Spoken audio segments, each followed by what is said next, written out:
believe me, read the Wolf Hall books by Hilary Mantel. I'm not questioning you. I'm questioning his judgment, not you. Well, I think this is, it's probably, yeah, the Henry VIII, it just shows, I mean, as for Tony to bring it up, the Hilary Mantel books, the Wolf Hall and Bringing Up the Bodies and all of these are all showing how much appeal the story of Henry VIII still continues to have. It has a great fascination, and it has, for many, many years, probably one of the few kings, and actually one of the few kings that English people might know that they don't know, mainly because he was a character in a Shakespeare play. So, I mean, he has enough of a historical significance to people that we know him outside of this play. And so this is a play, Henry VIII, the famous history of the life of King Henry VIII, as it is written in the folio. And this is a play that has a lot of spectacle, a lot of pomp, some special effects, which the reason we're doing it on this date is that 407 years ago, one of the sort of cannons that went off set the thatch roof on fire and the globe burned down. So, and we are having illegal fireworks even now. So maybe somebody's home who's performing this will be set on fire tonight. Yeah, well, let's hope not. I mean, we have done it actually in the library on the date when this was, and it has not. It has emerged unscathed. So we hope for the best. But I think that this is also very interesting that Henry VIII, or also All Is True, as it was also referred to as, could very possibly have been Shakespeare's last play. And many people do believe that it is a collaboration between Shakespeare and John Fletcher, who took over for him as as the playwright for The King's Men. And it would seem from people's analysis that John Fletcher wrote more of it than Shakespeare did. So we might well say that it's by John Fletcher and William Shakespeare rather than the other way around. Hey, I'm gonna have to come back out, close out, and come back in. Unfortunately, got a bad internet connection. Okay, I'll come on back in, and we'll see. Yes. Good. All right. Okay, thanks, Jennifer. I'll keep an eye. So are you playing anybody in this? Hey there. Who are you playing? Yeah, let's do that. Let me just say my name's Paul Sugarman. I'm the founder of the Instant Shakespeare Company. We've got this, we're doing this reading now and also broadcasting it live to YouTube.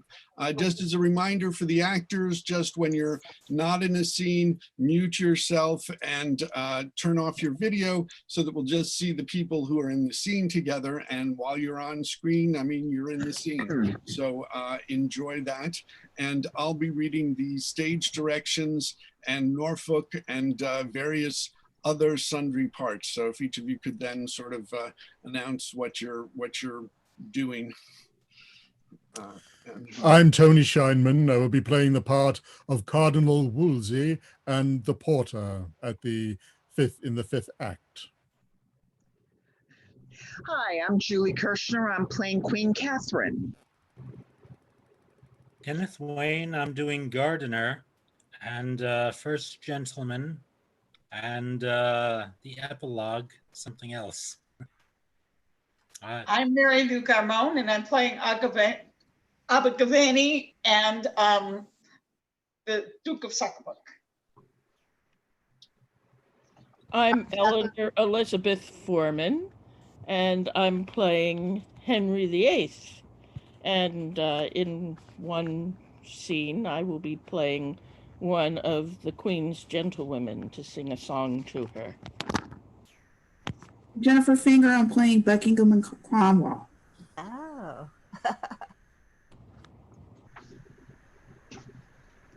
I'm Gideon Castro. I'm playing Brandon, Lord Chamberlain, Rowe, and Denny.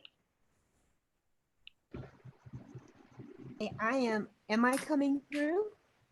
I'm Mona, and I would like to pick up Patience and some of the little tiny parts. Okay.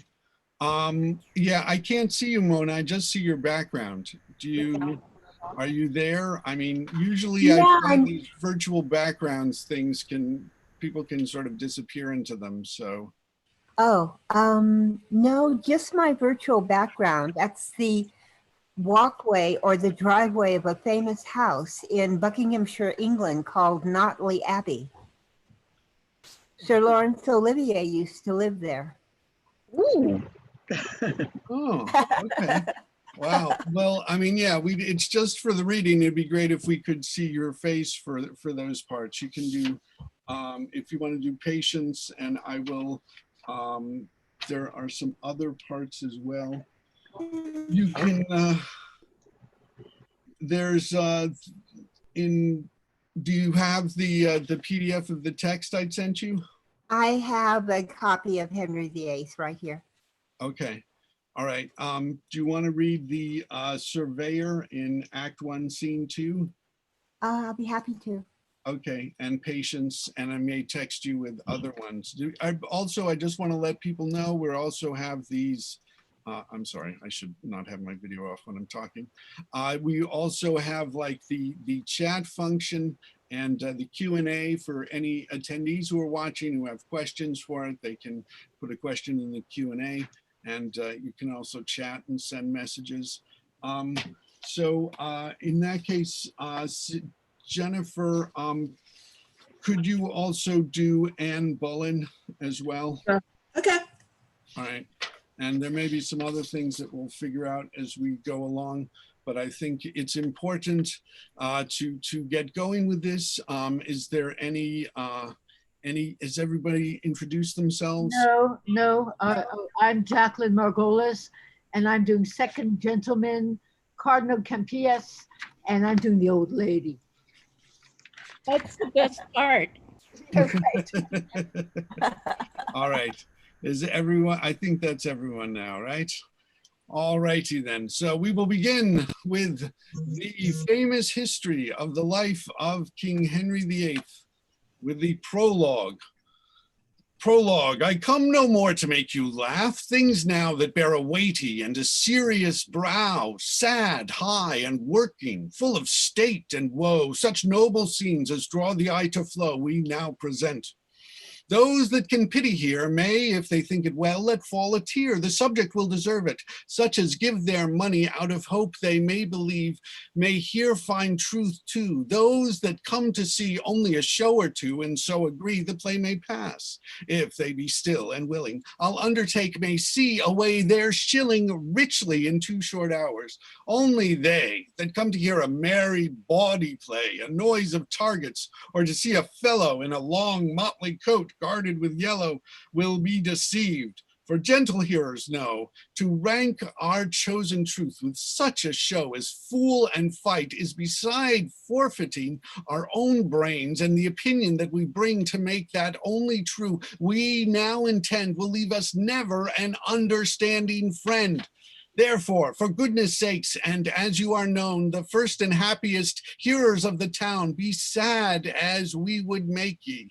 Think ye see the very persons of our noble story as they were living. Think you see them great and followed with the general throng and sweat of 1,000 friends. Then in a moment, see how soon this mightiness meets misery. And if you can be merry, then I'll say a man may weep upon his wedding day.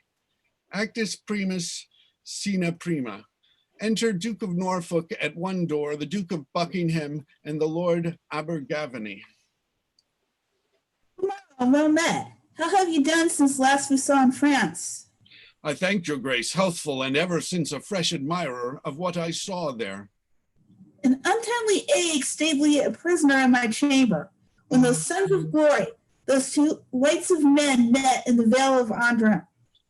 'twixt Gines and Arndt. I was then present, and that saw them salute on horseback, beheld them when they lighted, how they clung in their embracement as they grew together, which had they what 4 throned ones could have weighed such a compounded one. All the whole time I was my chamber's prisoner. Oh, then you lost the view of earthly glory. Men might say till the time pomp was single, but now married to one above itself. Each following day became the next day's master, till the last made former wonders. Today the French all clinkant in gold like heathen gods shone down the English, and tomorrow they made Britain India. Every man that stood showed like a mine. Their dwarfish pages were as cherubins, all gilt, and madams too, not used to toil, did almost sweat to bear the pride upon them, and that very labor was to them as a painting. Now this mask was cried incomparable, and the ensuing night made it a fool and a beggar. The 2 kings, equal in luster, were now best, now worst, as presence did present them. Him in eye, still him in praise, and being present both, 'twas said they saw but one, and no discerner durst wag his tongue's censure, when these sons, for so they phrase them, by their heralds challenged the noble spirits to arms. They did perform beyond thought's compass that former fabulous story, being now seen possible enough, got credit that Beavis was believed. Oh, you go far. As I belong to worship and affect, in honor, honesty, the tract of everything would by a good discourse or lose some life, which action self was tongue to. All was royal. To the disposing of it not rebelled, order gave each thing view. The office did distinctly his full function. Who did guide? I mean, who set the body and the limbs of this great sport together? As you guess, one certes that promises no element in such a business. I pray you, who, my lord? All this was ordered by the good discretion of the Right Reverend Cardinal of York. The devil speed him. No man's pie is freed from his ambitious finger. What had he to do in these fierce vanities? I wonder that such a keach can with his very bulk take up the rays of the beneficial sun and keep it from the earth. Surely, sir, there's in him stuff that puts him to these ends.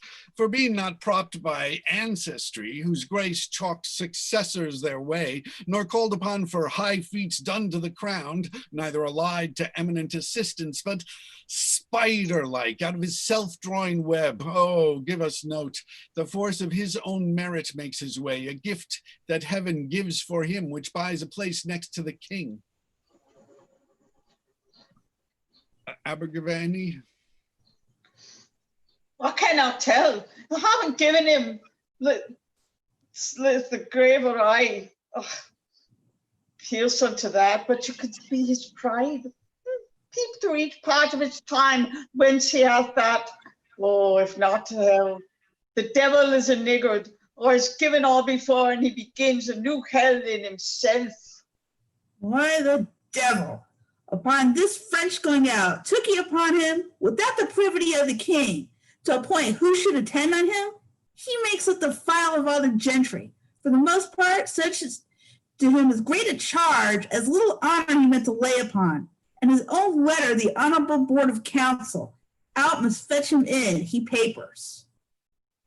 Well, I do know kinsmen of mine, and there are 3 at least that have by this so sickened their estates that never they shall abandon them formerly. Oh, many have broke their backs with laying manners on them for this great journey. What did this vanity but minister communication of a most poor issue? Grievingly, I think, the peace between the French and us not values the cost that did conclude it.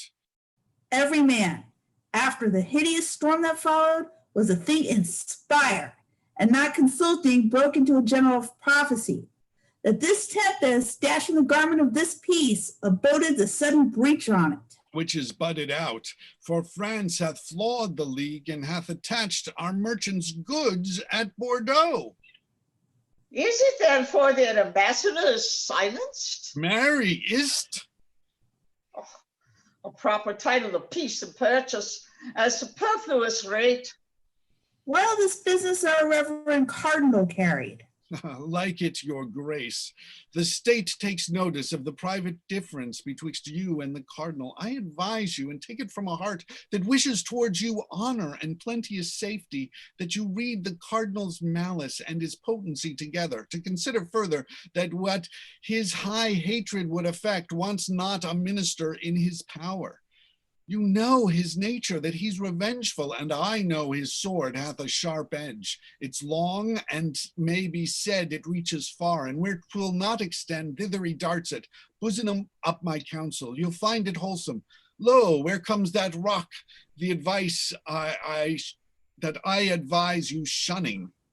Enter Cardinal Wolsey, the purse borne before him, certain of the guard, and 2 secretaries with papers. The cardinal in his passage fixeth his eye on Buckingham, and Buckingham on him, both full of disdain.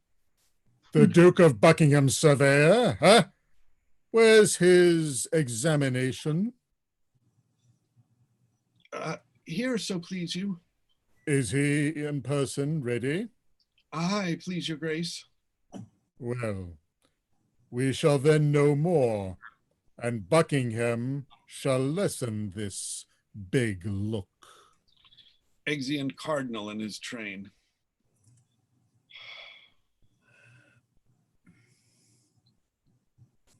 This butcher's cur is venom-mouthed, and I have not the power to muzzle him.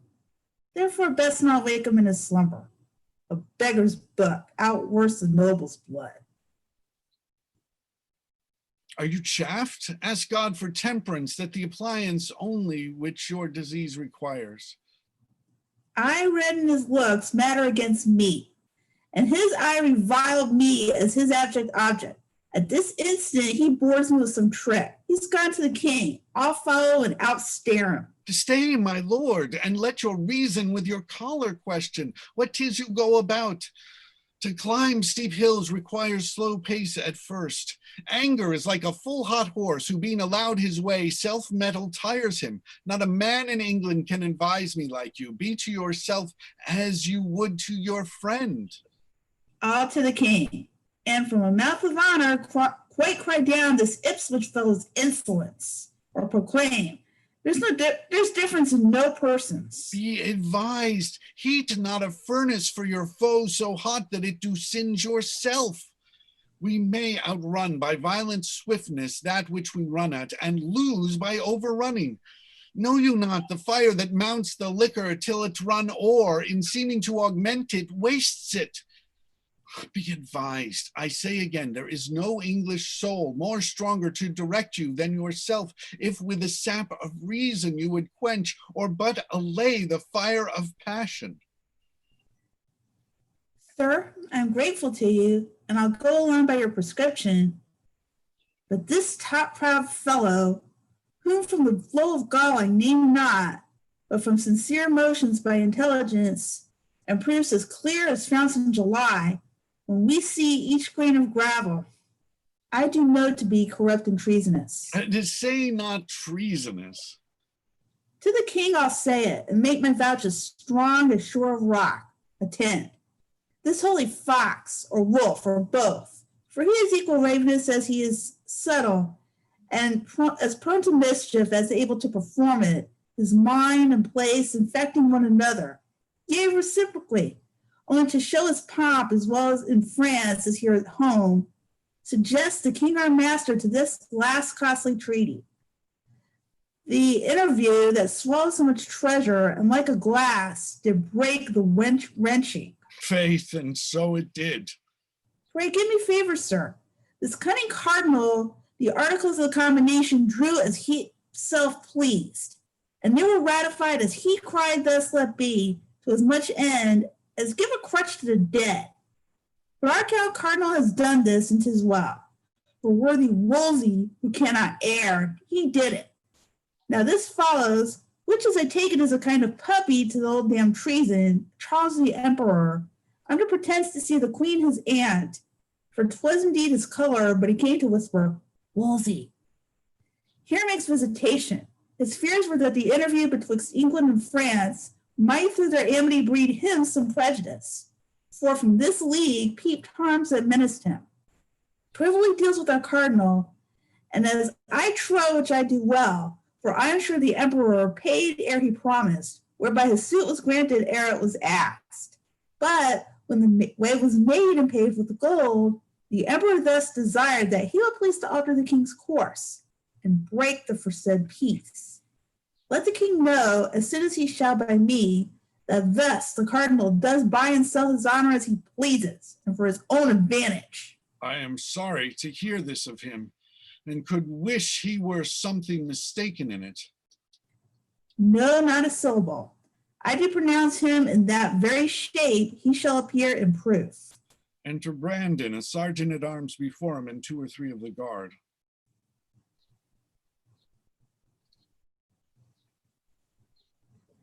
Brandon, I believe that's you. Gideon and Ken, could you read the sergeant?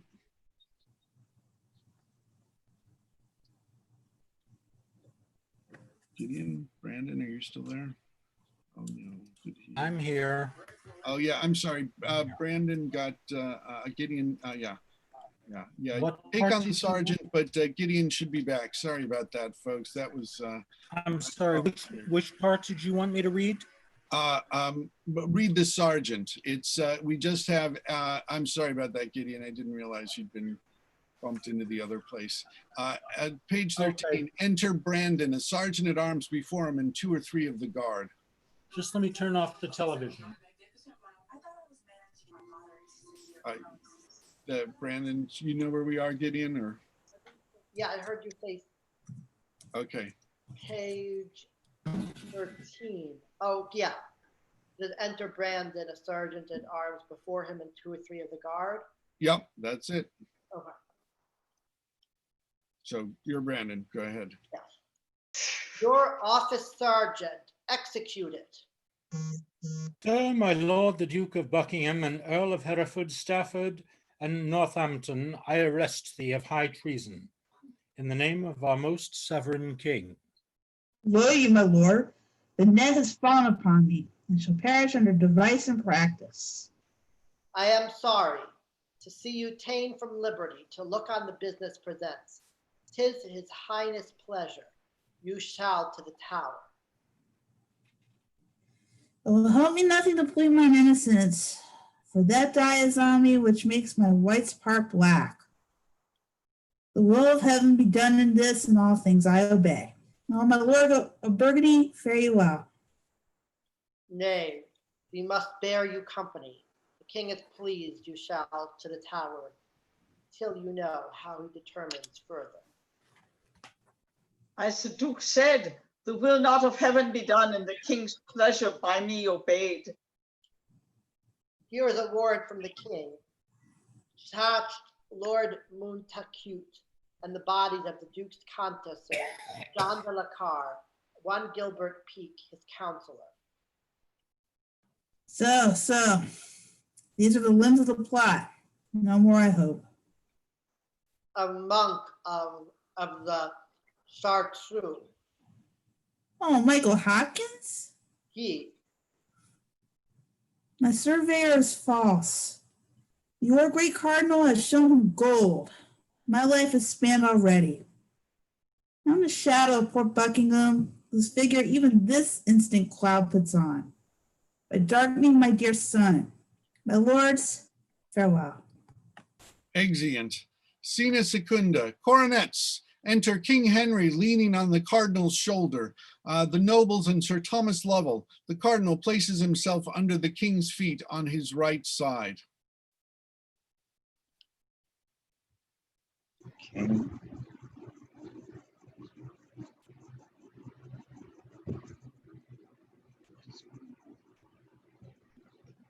You're still muted, my liege, you're muted. Thank you. My life itself and the best heart of it thanks you for this great care. I stood in the level of a full-charged confederacy, and give thanks to you that choked it. Let me call before us that gentleman of Buckingham's. In person I'll hear his confessions justify, and point by point the treasons of his master he shall again relate.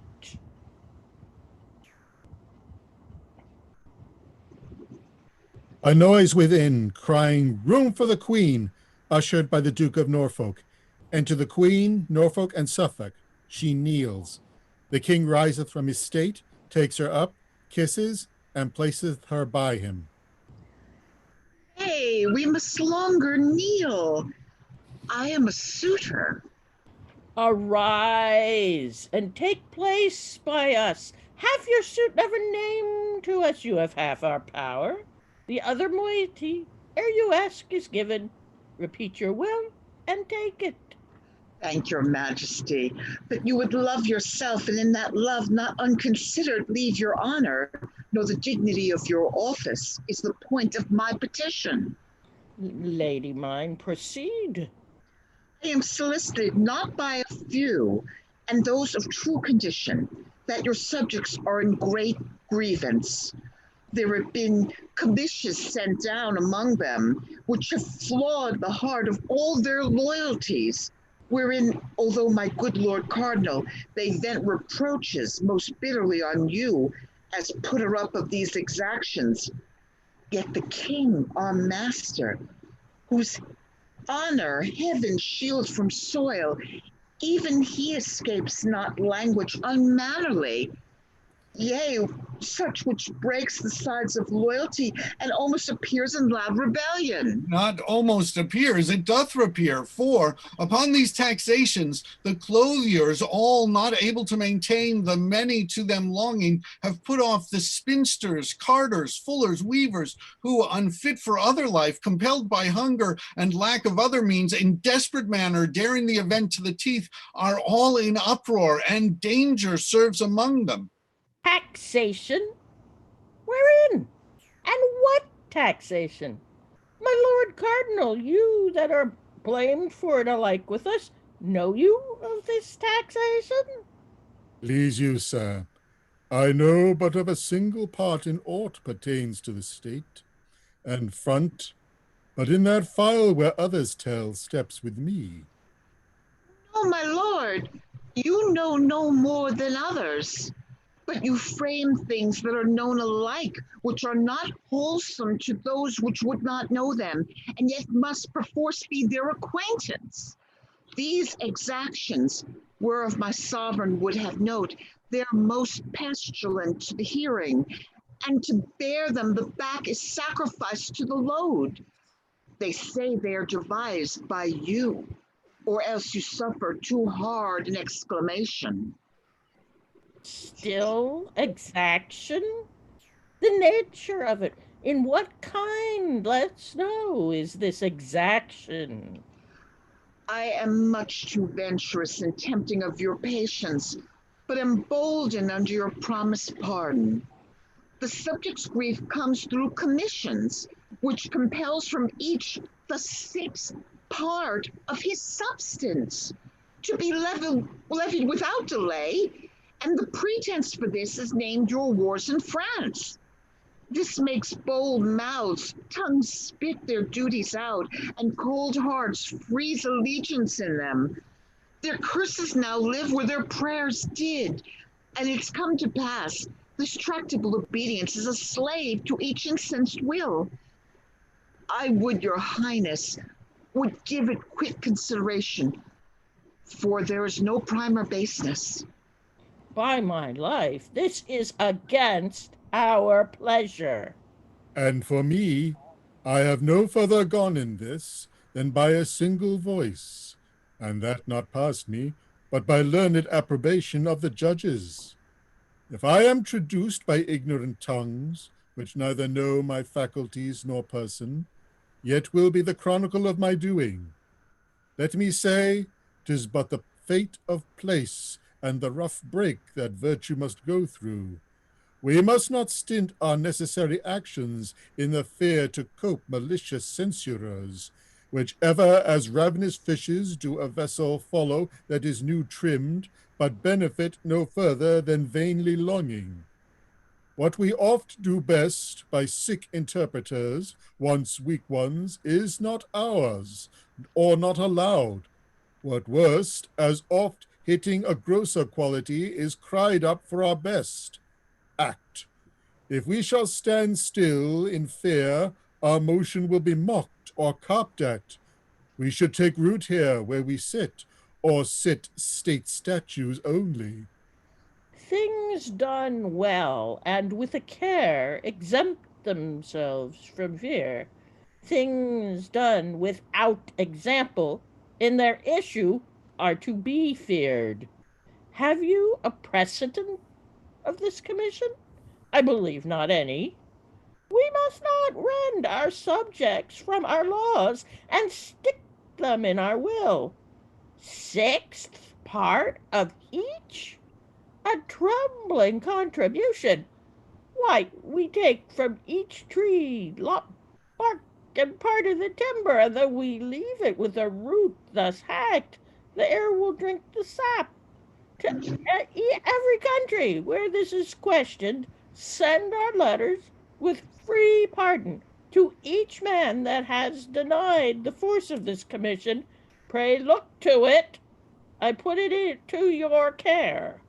A word with you.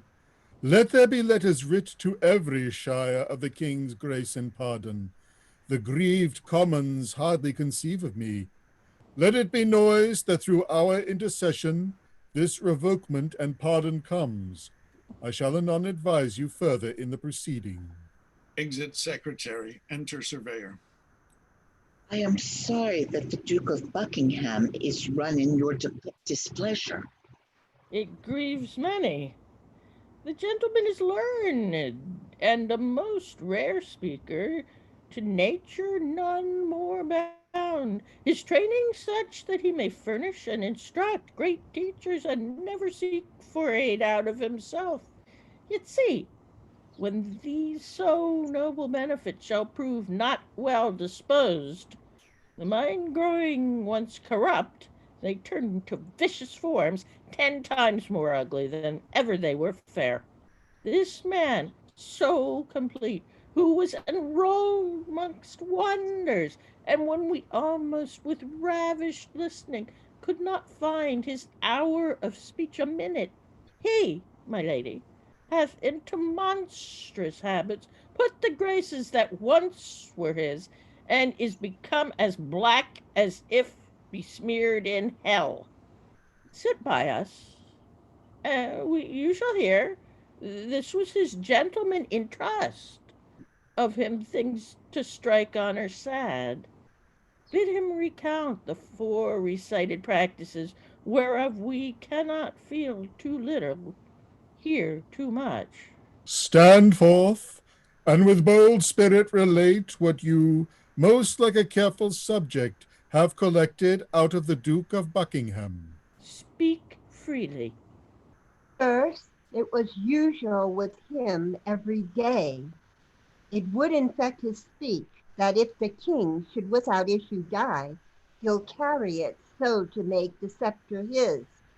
These very words I've heard him utter to his son-in-law, Lord Abergavenny, to whom by oath he menaced revenge upon the cardinal.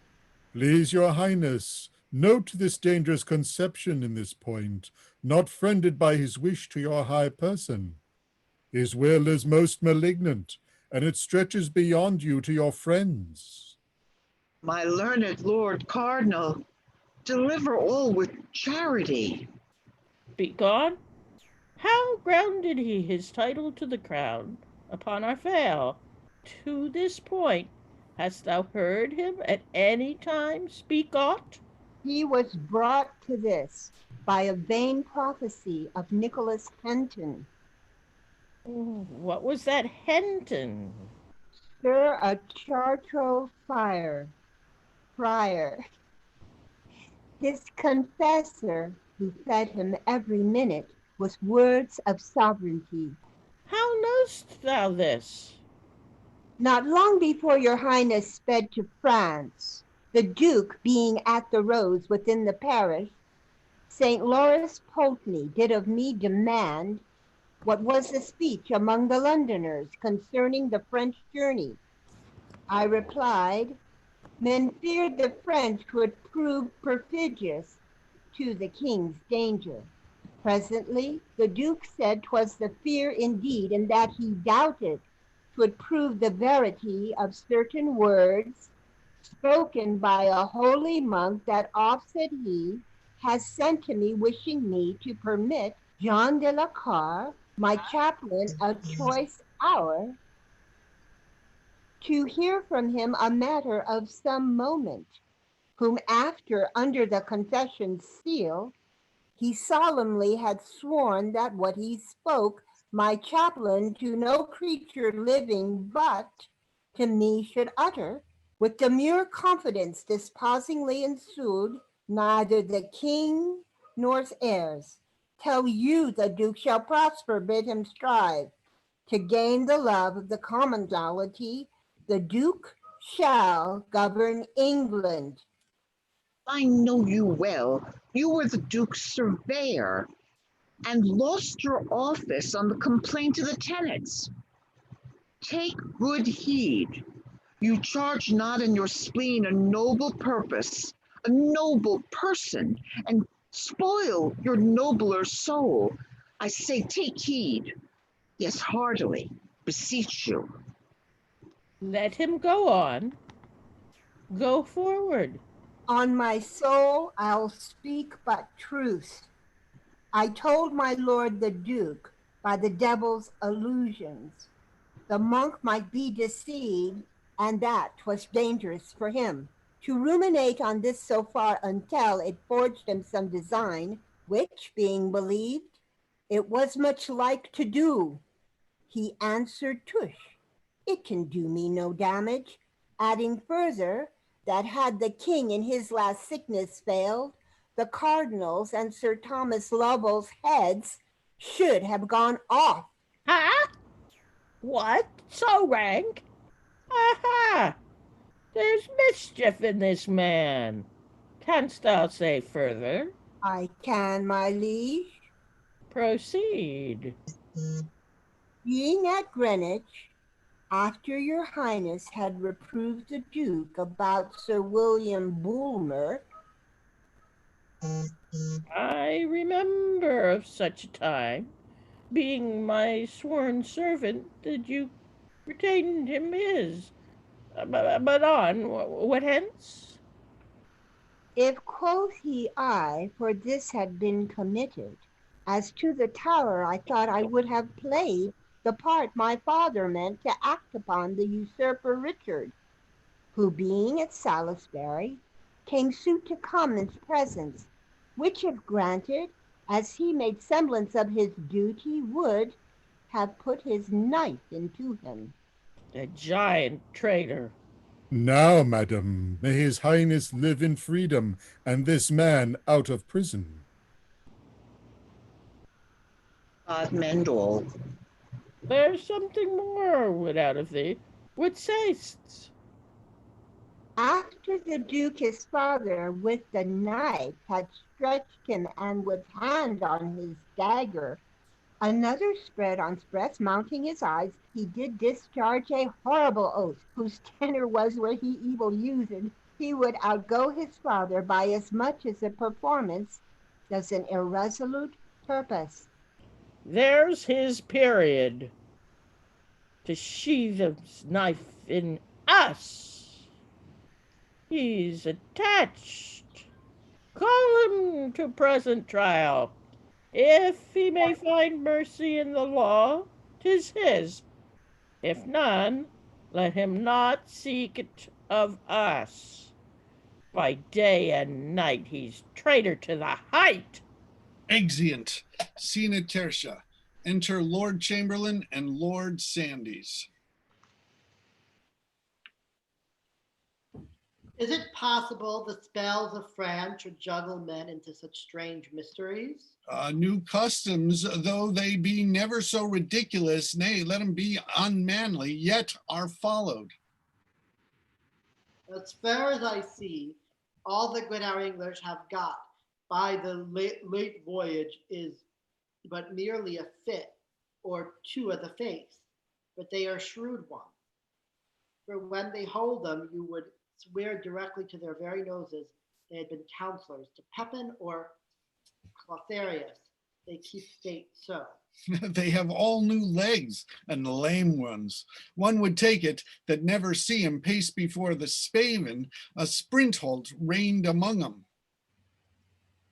Death, my lord, your cloaks after such a pagan suit, that such the worn out Christendom. How now? What news, Sir Thomas Lowell? Faith, my lord, I hear of none, but the new proclamation that's clapped upon the court gate. What's it for? The reformation of our travelled gallants that fill the court with quarrels, talk, and tailors. I'm glad 'tis there. Now I would pray our messieurs to think an English courtier may be wise, to never see the Louvre.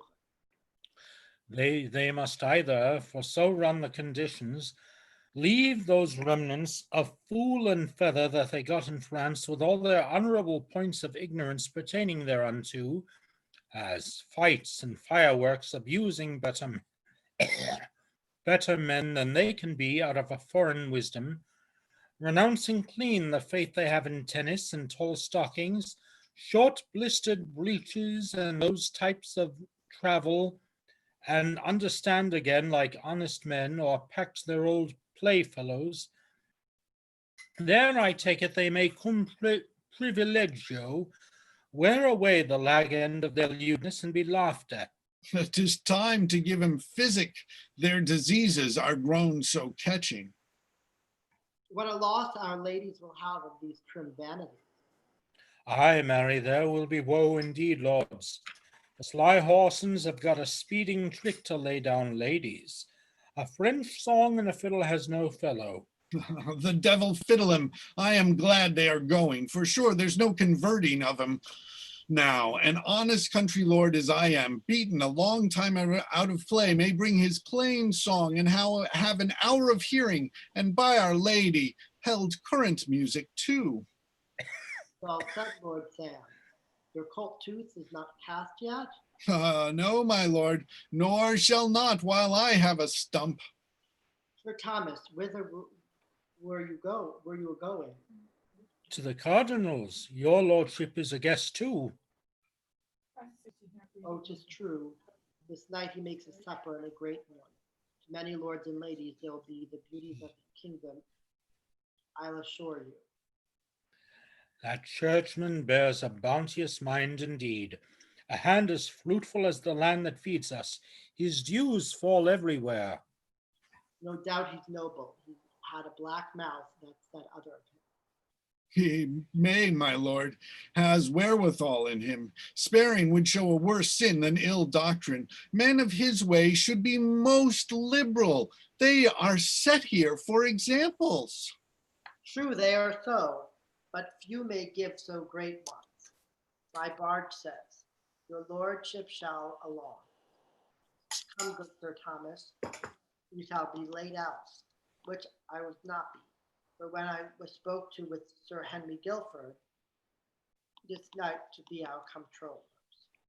I am your lordships. Exeunt. Sine quarta. Hautboys. Oboes. A small table under a state for the cardinal, a longer table for the guests. Then enter Anne Boleyn and divers other ladies and gentlemen as guests at one door, and at another door enter Sir Henry Guilford. Ladies and gentlemen, welcome from his grace. Salute you all this night to be dedicated to fair content, and you none here.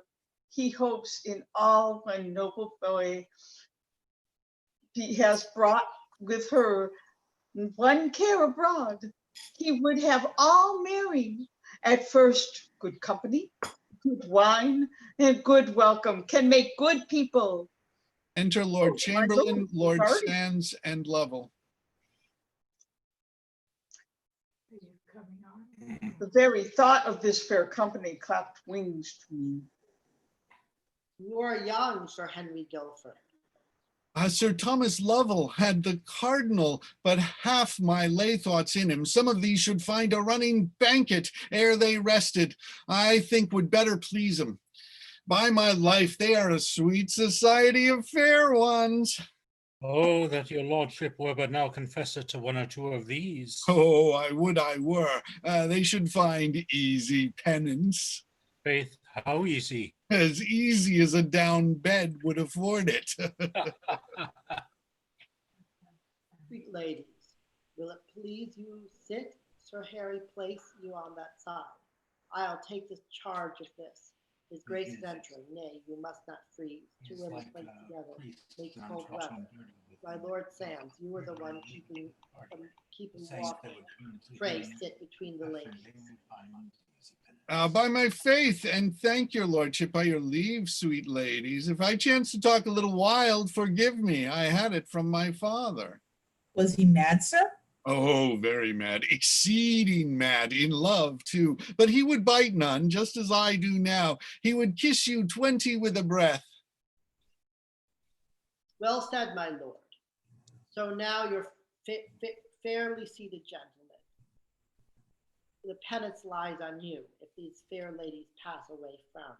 Oh, for my little cure, let me alone. Ho, boys, enter Cardinal Wolsey and takes his state. You are welcome, my fair guests. That noble lady or gentleman that is not freely merry is not my friend. This to confirm my welcome, and to you all good health. Your grace is noble, and let me have a bowl may hold my thanks and save me so much talking. My Lord Sands, I am beholding to you. Cheer your neighbors.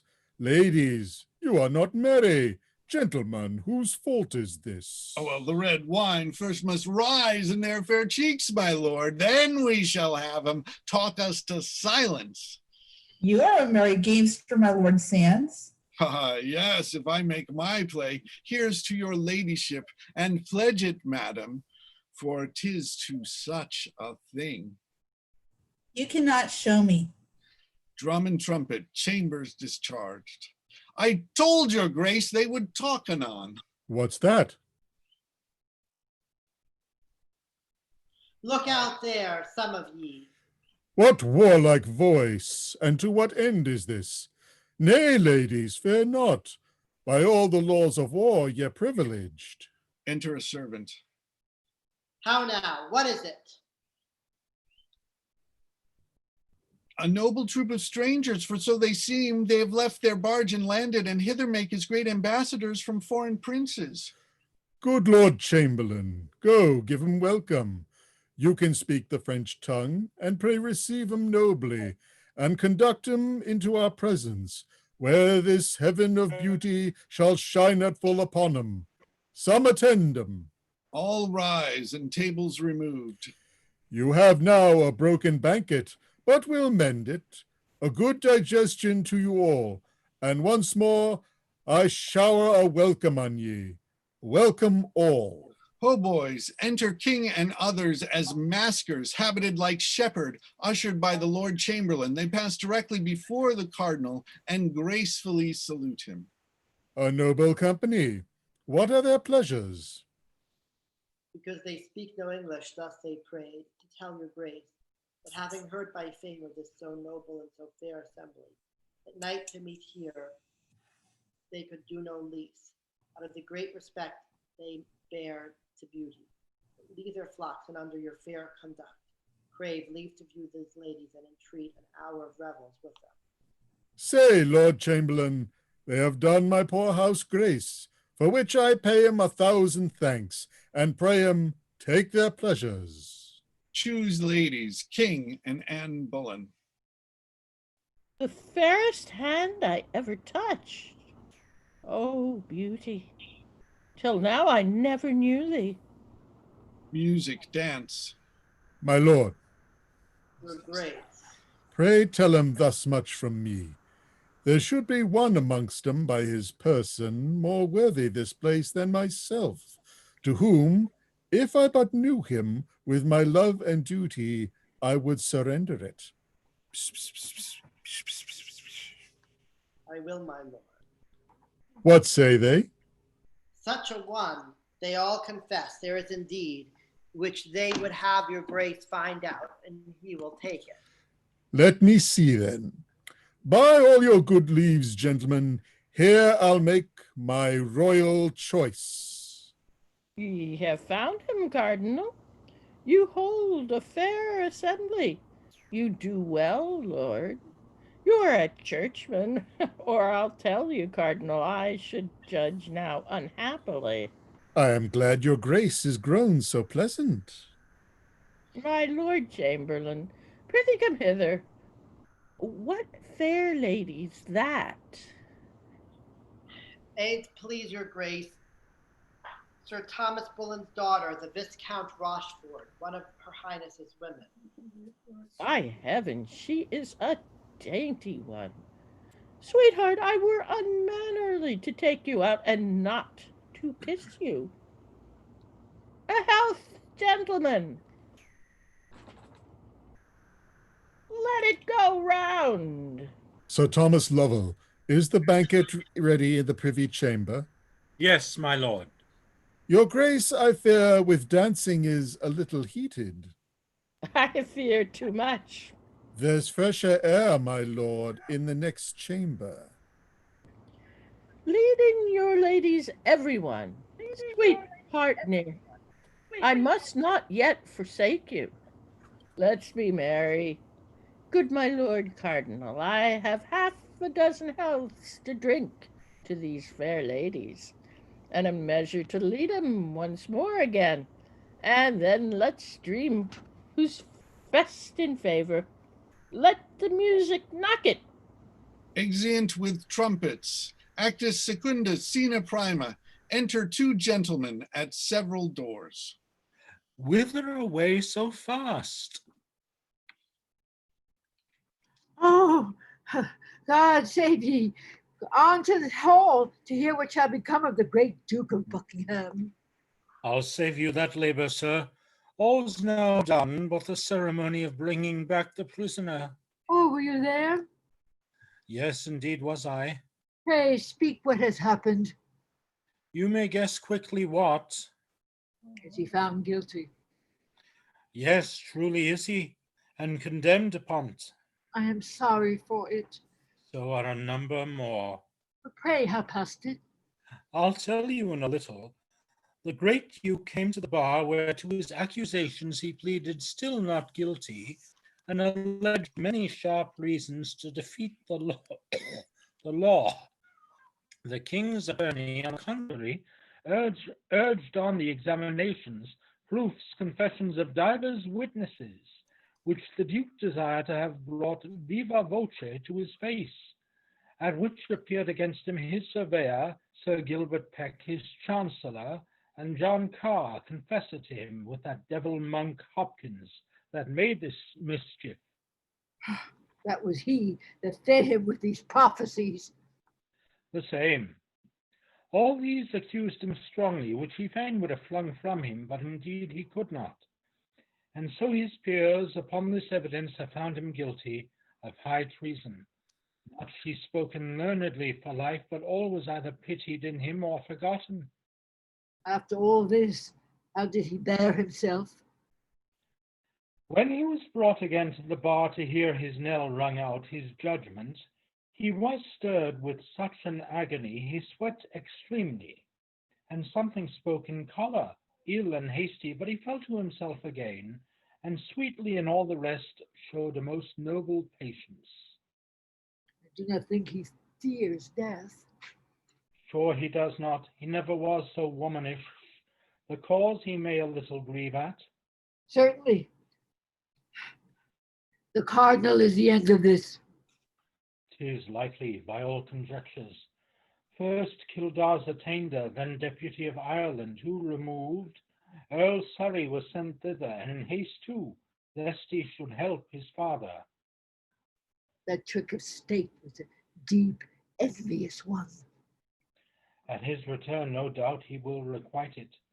This is noted, and generally, whoever the king favors, the cardinal instantly will find employment, and far enough from court too. Oh, the commons hate him perniciously, and oh, on my conscience, wish him 10 fathom deep. This Duke is much they love and dote on. Call him bounteous Buckingham, Admirable courtesy. Stay there, sir. Enter Buckingham from his arrangement, tipstaves before him, the axe with edge towards him, halberds on each side, accompanied with Sir Thomas Lovell, Sir Nicholas Vaux, Sir Walter Sands, and common people, etc. And see the noble ruined man you speak of. Let's stand close and behold him.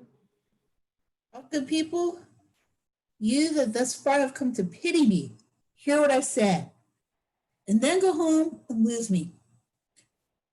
I have this day received a traitor's judgment, and by that name must die. Yet heaven bear witness, and if I have a conscience, let it sink me. Even as the axe falls, if I be not faithful, the law I bear no malice for my death. That's done upon the premises, but justice. But those that sought it, I could wish more Christians. Be what they will, I hardly forgive them. Yet let them look their glory not in mischief, nor build their evils on the graves of great men. For then my guiltless blood must cry against them. For further life in this world I ne'er hope, nor will I sue. Although the king have mercies more than I dare make faults.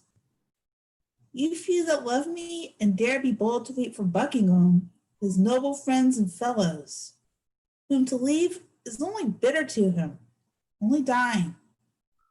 Go with me like good angels to my end, and as the long divorce of steel falls on me, make of your prayers one sweet sacrifice and lift my soul to heaven. Lead on in God's name. Lovell.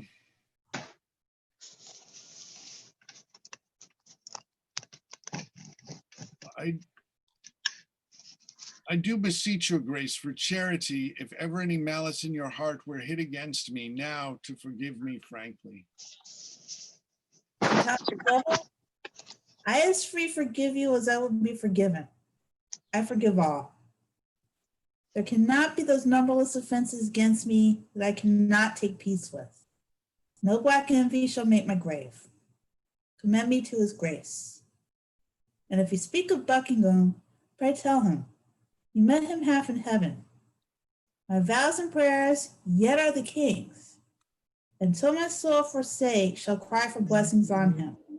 May he live longer than I have time to tell his years. Ever be loved and loving may his rule be. And when old time shall lead him to his end, goodness and he fill up one monument.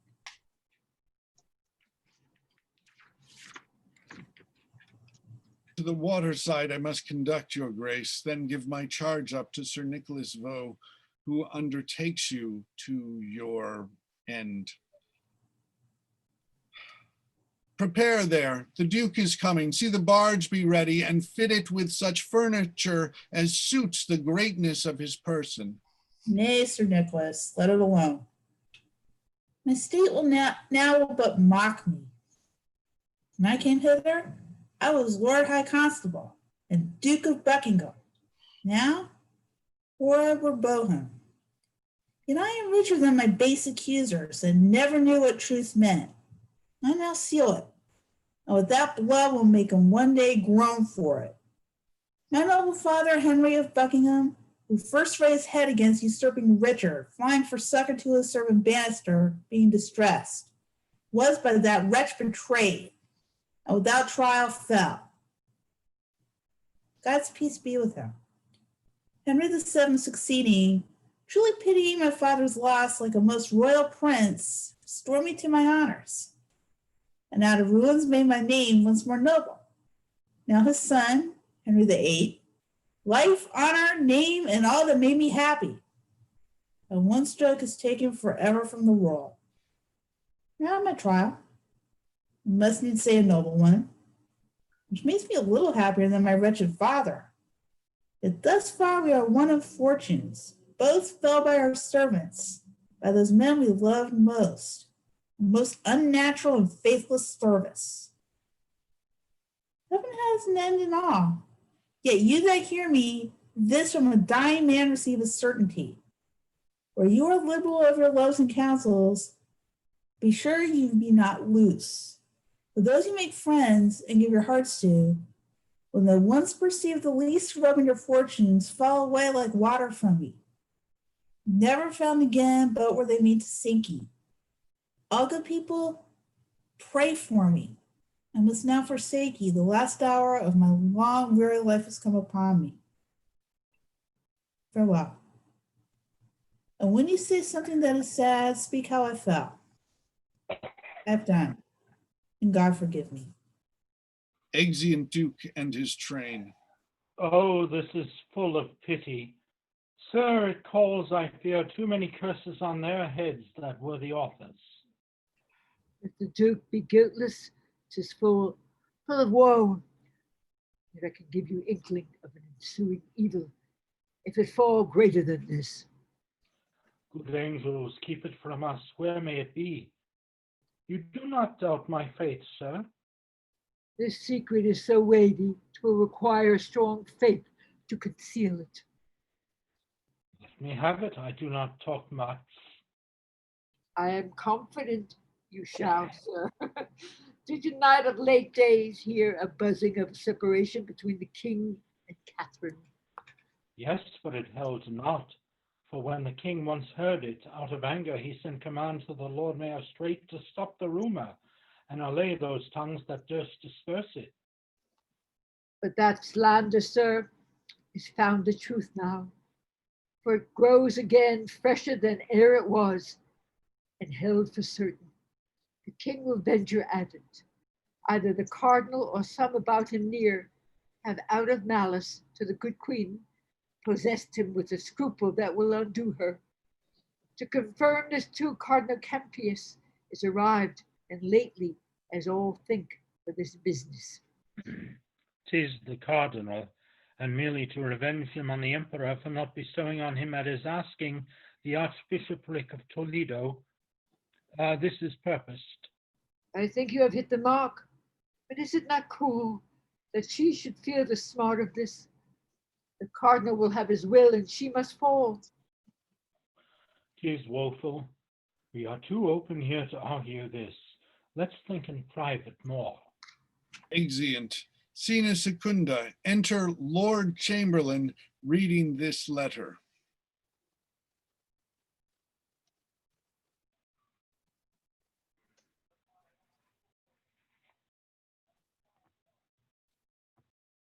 Lord Chamberlain, isn't that Gideon? Are you there? Oh shoot, he went out again. No.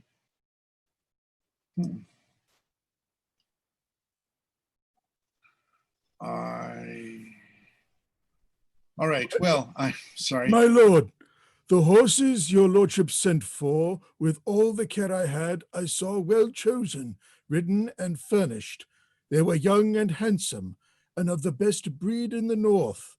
When they were ready to set out for London, a man of my lord cardinal's, by commission and main power, took 'em from me with this reason: his master would be served before a subject, if not before the king, which stopped our mouths, sir.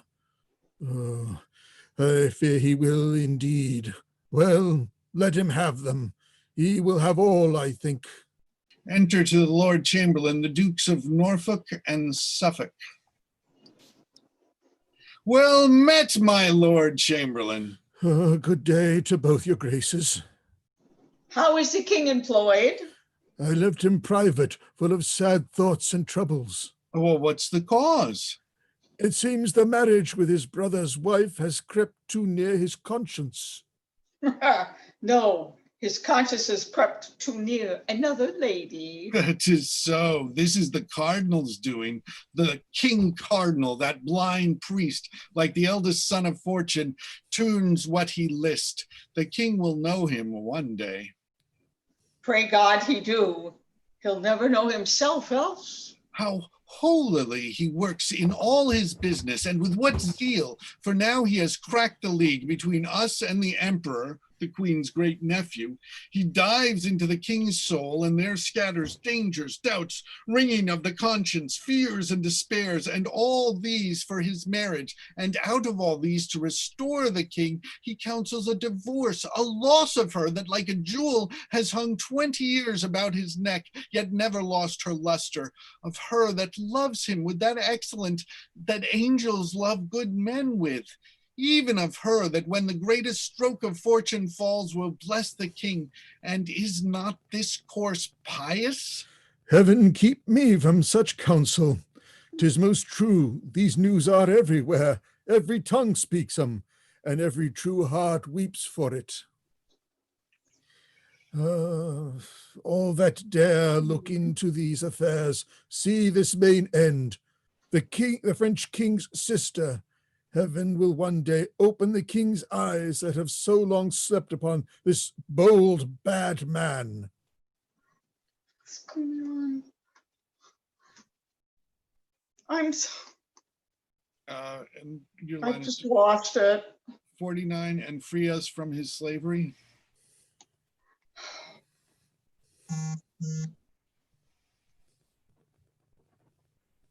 I'm sorry. Just say and free us from his slavery and keep looking on page 49 to find it.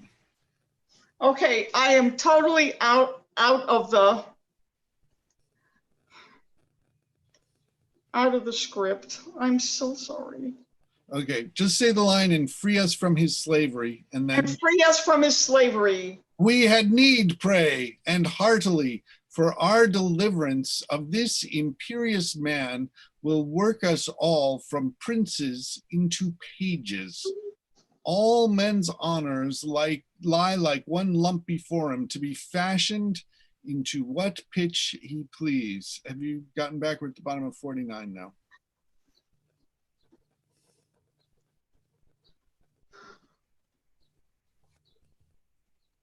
Oh God, I'm totally, please just carry on until I get this back. For me, my lords, I love him not, nor fear him, there's my creed. As I am made without him, so I'll stand if the king's pleases. His curses and his blessings touch me alike. Their breath I not believe in. I knew him and I know him, so I leave him. To him that made him proud, the Pope. Let's in, and with some other business, put the king from these sad thoughts that work too much upon him. My lord, you'll bear us company? Excuse me, the king has sent me otherwhere. Besides, you'll find a most unfit time to disturb him. Health to your lordships. Oh, thanks, my good Lord Chamberlain. Exit, Lord Chamberlain, and the king draws the curtain and sits reading pensively. How sad he looks. Sure he is much afflicted. Page 50. How sad he looks. Who's there? Huh? Oh, pray God he be not angry. Who's there, I say? How dare you thrust yourselves into my private meditations? Who am I? Huh? A gracious king that pardons all offenses malice ne'er meant. Our breach of duty this way is business of a state in which we come to know your royal pleasure. Ye are too bold. Go to. I'll make ye know your times of business. Is this an hour for temporal affairs? Huh? Enter Wolsey and Campius with a commission. Who's there? My good Lord Cardinal. Oh, my Wolsey, the quiet of my wounded conscience. Thou art a cure fit for a king. You're welcome, most learned, reverend sir, into our kingdom. Use us and it. My good lord, have great care I be not found a talker. Sir, you cannot. I would your grace would give us but an hour of private conference. We are busy. Go. This priest has no pride in him. Not to speak of. I would not be so sick, though, for his place, for this cannot continue. If it do, I'll venture one. Have at him. I another. Exeunt Norfolk and Suffolk. Your grace has given a precedent of wisdom above all princes, in committing freely your scruple to the voice of Christendom. Who can be angry now? What envy reach you? The Spaniard tied by blood and favored to her must now confess, if they have any goodness, the trial just and noble. All the clerks, I mean the learned ones in Christian kingdoms, have their free voices. Rome, the nurse of judgment, invited by your noble self, hath sent one general tongue unto us.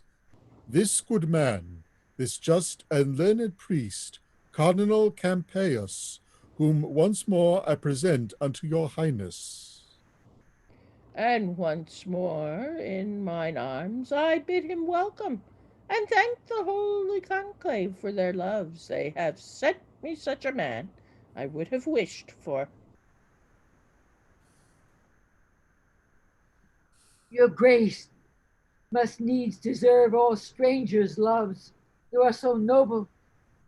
To your highness's hand I tender my commission, by whose virtue the court of Rome commanding you. You, my lord, Cardinal of Law, York, are joined with me, their servant, in the unpartial judging of this business.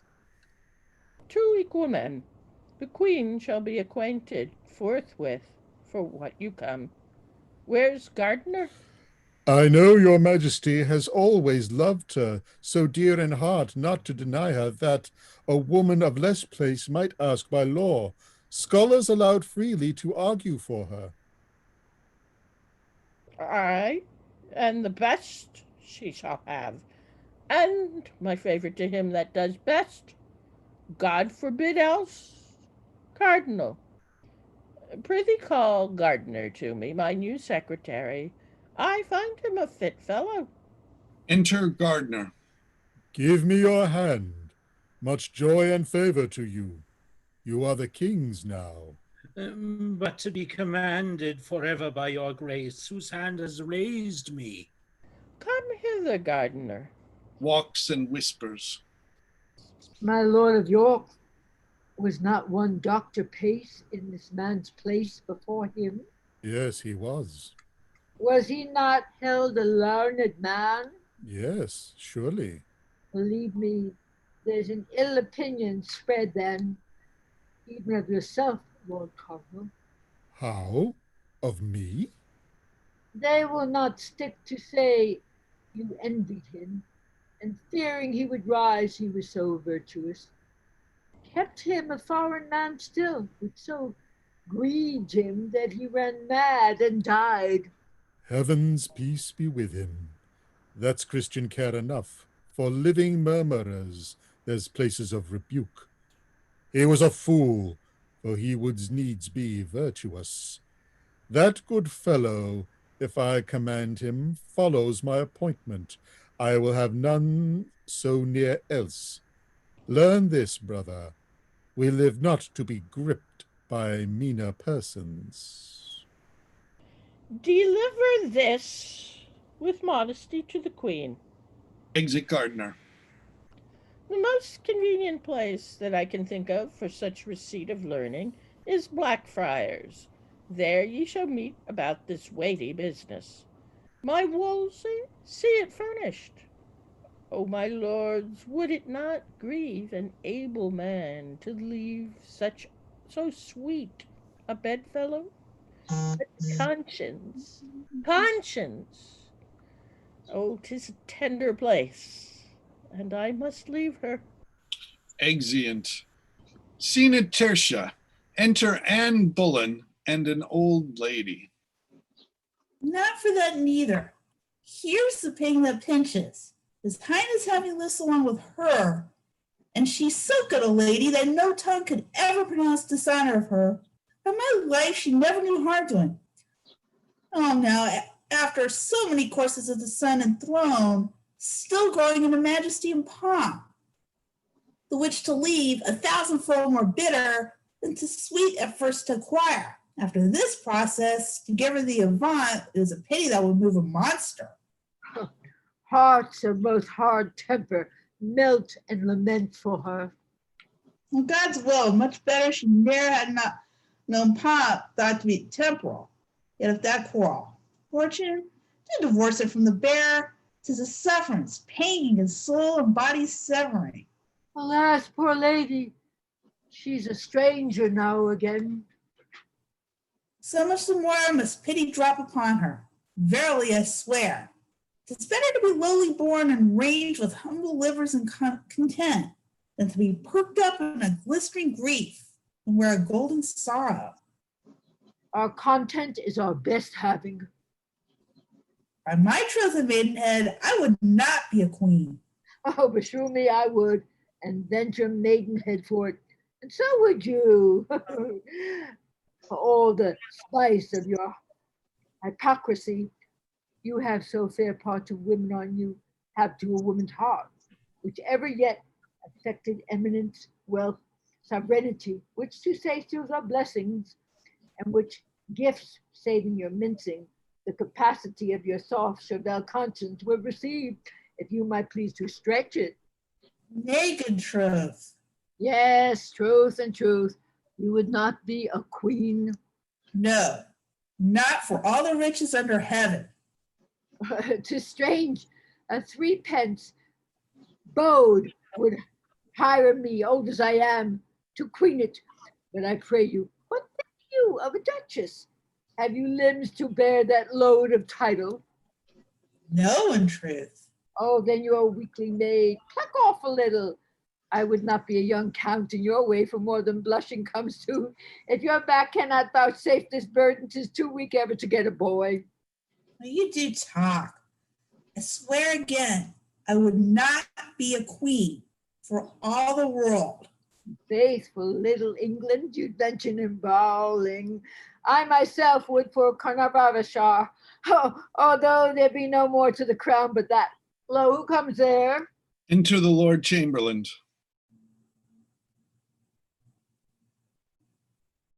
Good morrow, ladies. Yeah. What worth to know that's my, hello. the Oh, secret? that's my. Gideon was out. He's back now. Yeah. Enter Lord Chamberlain. Yes. Good morrow, ladies. What were worth to the secrets of your conference? My good lord, not your demand. The value's not your asking. Our mistress sorrows we are pitying. It was a gentle business in becoming the action of good women. There is hope. All will be well. Now I pray God, amen. You bear a gentle mind and heavenly blessings. Follow such creatures that you may fare, lady. Perceive, I speak sincerely and high notes. Tain of your many virtues. King Majesty depends on his good opinion of you, to you, and does propose honor to you no less flowing than Marchioness of Pembroke, to which title £1,000 a year annual support. Out of his grace, he adds. I do not know what kind of my obedience I should tender. More than my all is nothing. Nor my prayers are not words duly hallowed, nor my wishes more worth than empty vanities. Yet prayers and wishes are all I can return. Beseech your lordship, vouchsafe to speak my thanks and my obedience as from a blushing handmaid to his highness. His health and royalty I pray for. Lady, I shall not fail to approve the fair conceit the king hath of you. I have persisted her well, beauty and honor in her so mingled, that they have caught the king, who knows yet that from this lady may proceed a gem to lighten all this isle to the king, and say I spoke with you. Exit Lord Chamberlain. My honored lord. Well, this is it. See? I've been begging 16 years in court, and yet a courtier beggarly no could come past what's too early and too late. Pennies to the pound, and you, oh fate, a very fresh fish here. Fie upon this compelled fortune. Have your mouth filled up before you open it.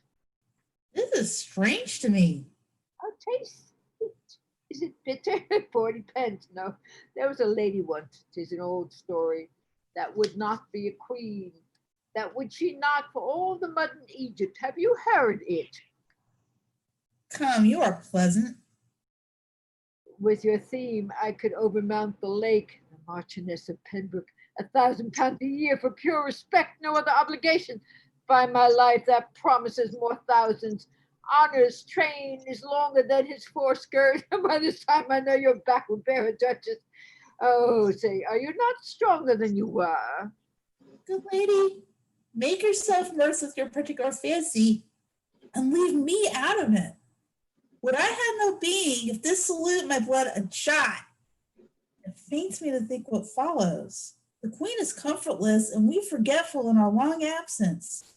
Pray do not deliver what here ye have heard to her. What do you think of me? Exeunt.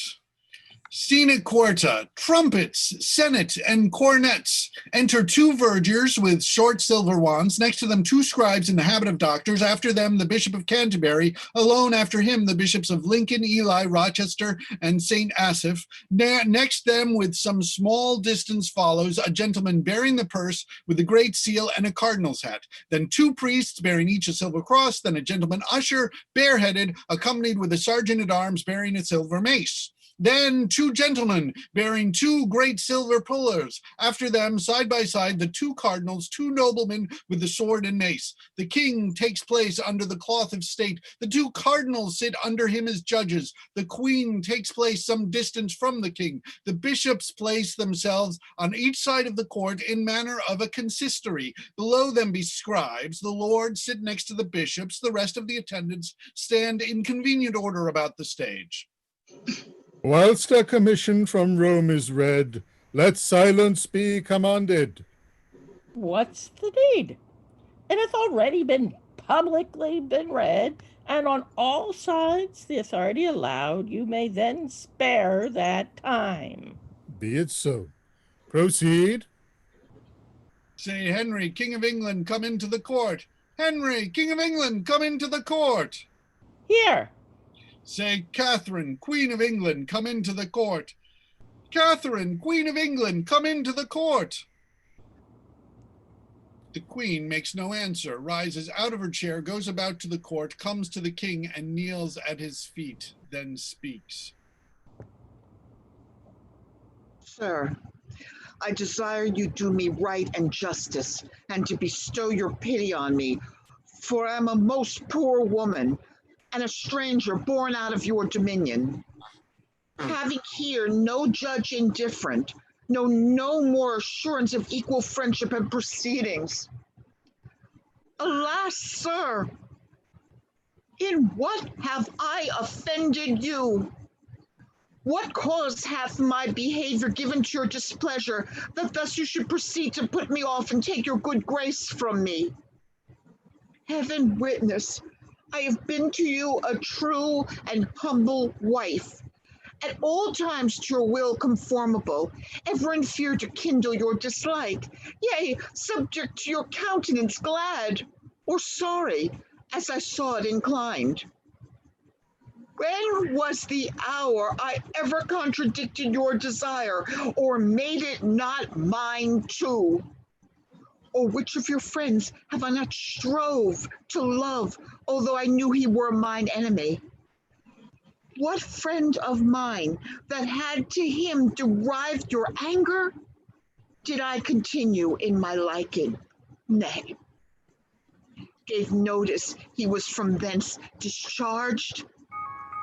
Sir, call to mind that I have been your wife in this obedience upward of 20 years, and have been blessed with many children by you.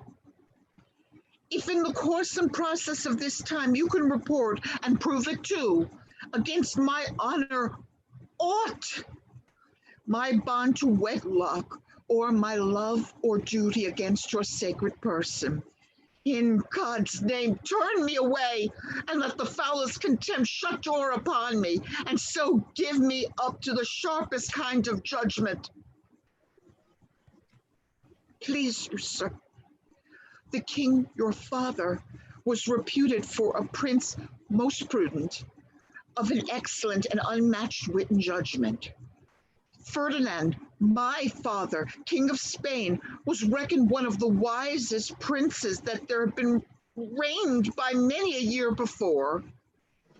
It is not to be questioned that they had gathered a wise council to them of every realm that did debate this business, who deemed our marriage lawful. Wherefore, I humbly beseech you, sir, to spare me till I may be by my friends in Spain advised, whose counsel I will implore. If not, in the name of God, your pleasure be fulfilled. You have here, lady, and of your choice, these reverend fathers, men of singular integrity and learning, yea, the elect of the land, who are assembled to plead your cause. It shall be therefore bootless that longer you desire the court, as well for your own quiet as to rectify what is unsettled in the king. His Grace has spoken well and justly. Therefore, madam, it is fit the royal session do proceed, and that without delay their arguments be produced and heard. Lord Cardinal, to you I speak. Your pleasure, madam. Sir, I am about to weep, but thinking that we are a queen, or long have dreamed so, certain the daughter of a king, my drops of tears I'll turn to sparks of fire. Be patient yet. I will, when you are humble. Nay, before God will punish me. I do believe, induced by potent circumstances, that you are mine enemy. And make my challenge, you shall not be my judge. For it is you have blown this coal betwixt my lord and me, which gods do quench. Therefore, I say again, I utterly abhor, yea, from my soul, refuse you for my judge, whom yet once more I hold my most malicious foe, and think not at all a friend to truth. I do profess you speak not like yourself. Who ever yet have stood to charity and displayed the effects of disposition gentle and of wisdom, o'ertopping woman's power? Madam, you do me wrong. I have no spleen against you, nor injustice for you, or any. How far I have proceeded, or how far further shall, is warranted by a commission from the consistory, yea, the whole consistory of Rome. You charge me that I have blown this coal. I do deny it. The king is present. If it be known to him that I gainsay my deed, how may he wound and worthily my falsehood, yea, as much as you have done my truth? If he know that I am free of your report, he knows I am not of your wrong. Therefore in him it lies to cure me, and the cure is to remove these thoughts from you, the which before his highness shall speak in, I do beseech you, gracious madam, to unthink your speaking, and to say so no more. My lord, I am a simple woman, much too weak to oppose your cunning. You're meek and humble-mouthed, you sign your place and calling in full seeming, with meekness and humility. But your heart is crammed with arrogancy, spleen, and pride. You have by fortune and his highness's favor gone slightly o'er low steps, and now are mounted where powers are your retainers. And your words, Domestics to you serve your will as it please yourself pronounce their office. I must tell you, you tender more your person's honor than your high profession spiritual. That again, I do refuse you for my judge, and here before you all, appeal unto the Pope to bring my whole cause for his holiness and be judged by him. She curtsies to the king and offers to depart. The queen is obstinate, stubborn to justice, apt to accuse it, and disdainful to be tried by it is not well. She's going away. Call her again. Catherine, Queen of England, come into the court. Madam, you are called back. What need you note it? Pray, you keep your way. When you are called, return. Now the Lord help that vex me past my patience. Pray you, pass on. I will not tarry, no, nor ever more upon this business my appearance make in any of their courts. Exit queen, enter attendants. Go thy ways, Kate. That man in the world who shall report he has a better wife, let him in naught be trusted for speaking false in that. Thou art alone, if thy rare qualities, sweet gentleness, thy meekness, saint-like, wife-like government, obeying and commanding, and thy parts sovereign and pious else could speak thee out, the queen of earthly queens. She's noble born, and like her true nobility, she has carried herself toward me. Most gracious sir, in humblest manner I require your highness that it shall please you to declare in hearing of all these ears, for where I am robed and bound, there must I be unloosed, although not there at once and fully satisfied. Whether ever I did broach this business to your highness, or laid any scruple in your way, which might induce you to the question on't, or ever have to you, but with thanks to God for such a royal lady, spake one, the least word that might be to the prejudice of her present state, or touch of her good person. My Lord Cardinal, I do excuse you. Yea, upon mine honor, I free you from it. You are not to be taught that you have many enemies that know not why they are so, but like to village curs bark when their fellows do. By some of these the queen is put in anger. You are excused.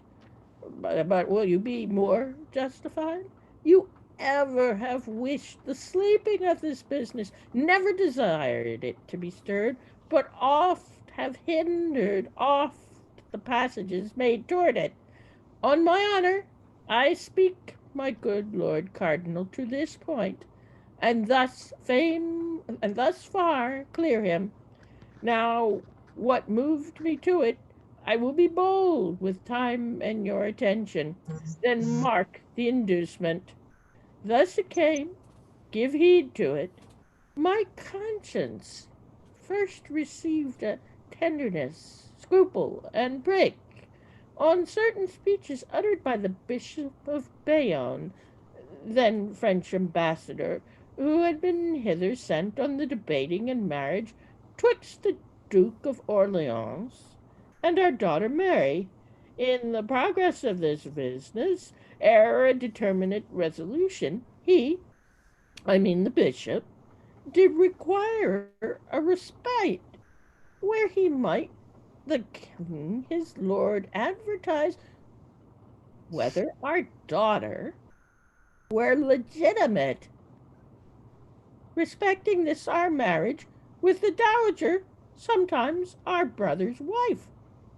This respite shook the bosom of my conscience, entered me, yea, with a spitting power, and made to tremble the region of my breast, which forced such way that many mazed considerings did throng and pressed in with this caution. First, methought I stood not in the smile of heaven, who had commanded nature that my lady's womb, if it conceived a male child by me, should do no more offices of life to it than the grave does to the dead. For her male issue, or died where they were made, or shortly after this world had aired them. Hence I took a thought this was a judgment on me, that my kingdom, well worthy the best heir of the world, should not be gladded in it by me. Then follows that I weighed the danger which my realm stood in by this my issues fail, and that gave to me many a groaning throe, thus hulling in the wild sea of my conscience. I did steer toward this remedy, whereupon we are now present here together. That's to say, I meant to rectify my conscience, which I then did feel full sick, and yet not well, by all the reverend fathers of the land and doctors learned. First I began in private with you, my Lord of Lincoln. You remember how under my oppression I did reek when I first moved you.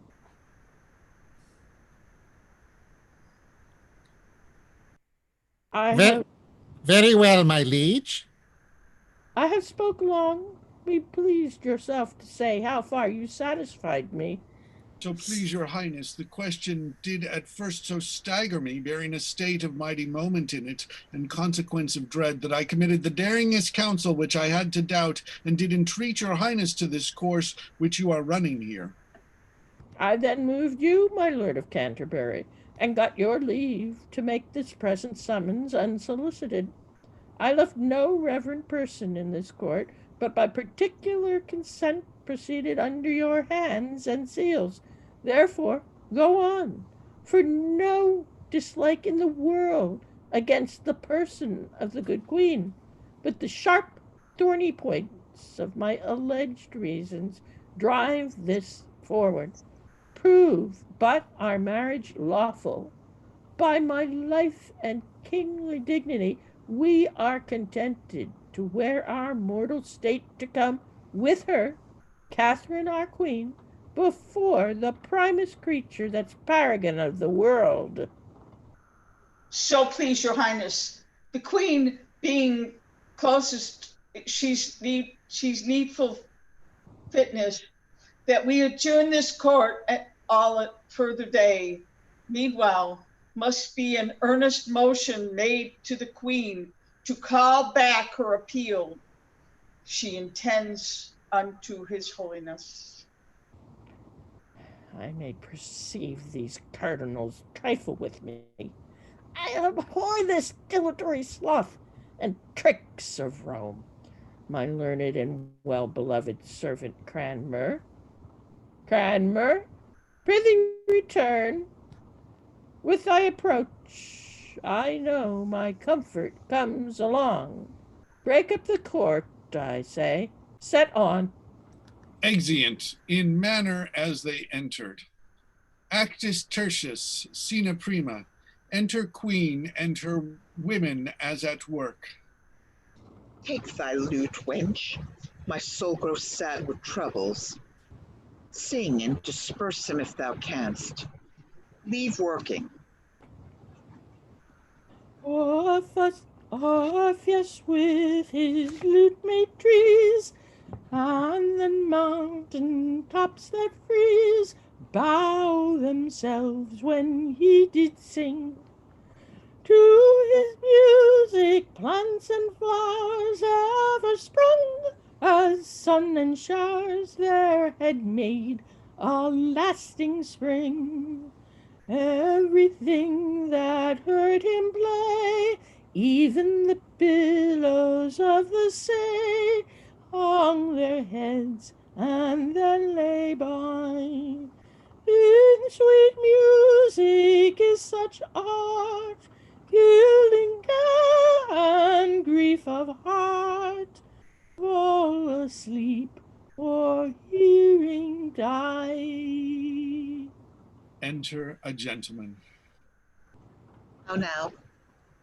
And please your grace, the two great cardinals wait in the presence. Would they speak with me? They will me say so, madam. Pray their graces to come near. What can be their business with me?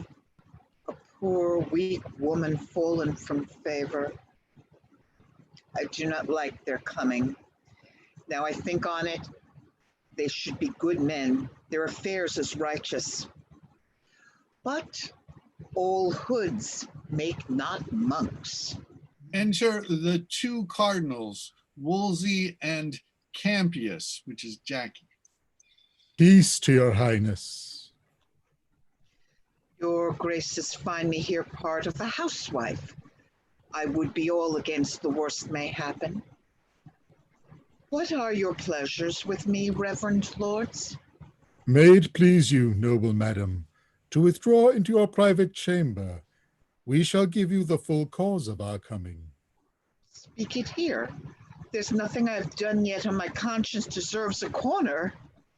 Would all other women could speak this with as free a soul as I do.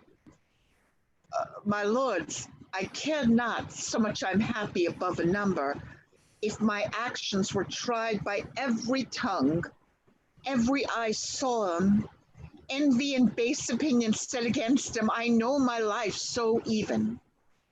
If your business seek me out, and that way I am wife in, out of it boldly, truth loves open dealing. Tanta est erga tementis integritas regina. Oh, good my lord, no Latin. I am not such a truant since my coming as to know that language. I have lived in a strange tongue, makes my cause more strange, suspicious. Pray, speak in English. Here are some will thank you if you speak truth for their poor mistress's sake. Believe me, she has had much wrong. Lord Cardinal, the willingest sin I have ever yet committed may be absolved in English. Noble lady, I am sorry my integrity should breed, and service to his majesty and you, so deep suspicion, where all faith was meant. We come not by the way of accusation to taint that honor every good tongue blesses, nor to betray you any way to sorrow. You have too much, good lady. But to know how you stand minded in the weighty difference between the king and you, and to deliver, like free and honest men, our just opinions and comforts to our cause. Most honored Most madam. honored madam. No, I meant that. That's mine. Lady, that's mine. Yeah, Mary Lou, please stop. It should be Jackie as Campius. Sorry.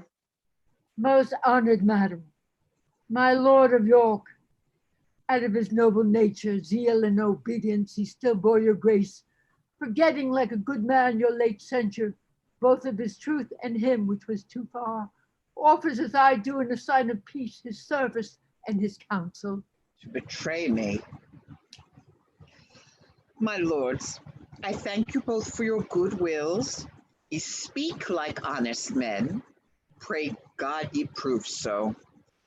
But how to make ye suddenly an answer in such a point of weight, so near mine honor, more near my life, I fear, with my weak wit, and to such men of gravity and learning, in truth, I know not.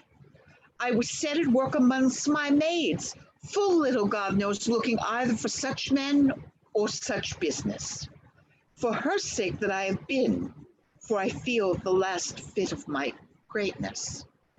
Good your graces, let me have time and counsel for my cause. Alas, I am a woman, friendless, hopeless. Madam, you wrong the king's love with these fears. Your hopes and friends are infinite. In England, but little for my profit. Can you think, lords, that any Englishman dare give me counsel? Or be a known friend against his highness's pleasure? though he be grown so desperate to be honest and live a subject?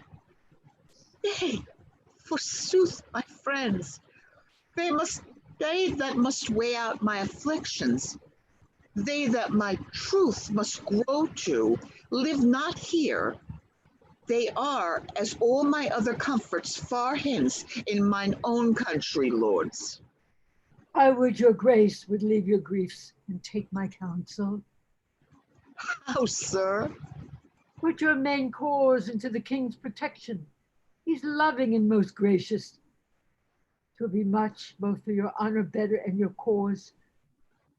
But if the trial of the law overtake you, you'll part away disgraced. He tells you rightly. You tell me what you wish for both. My ruin. Is this your Christian counsel? Out upon you! Heaven is above all yet. There's such a judge that no king can corrupt. Your rage mistakes us. The more shame for you. Holy men, I think ye, upon my soul, two reverend cardinal virtues. But cardinal sins and hollow hearts, I fear ye. Mend them for shame, my lords. Is this your comfort?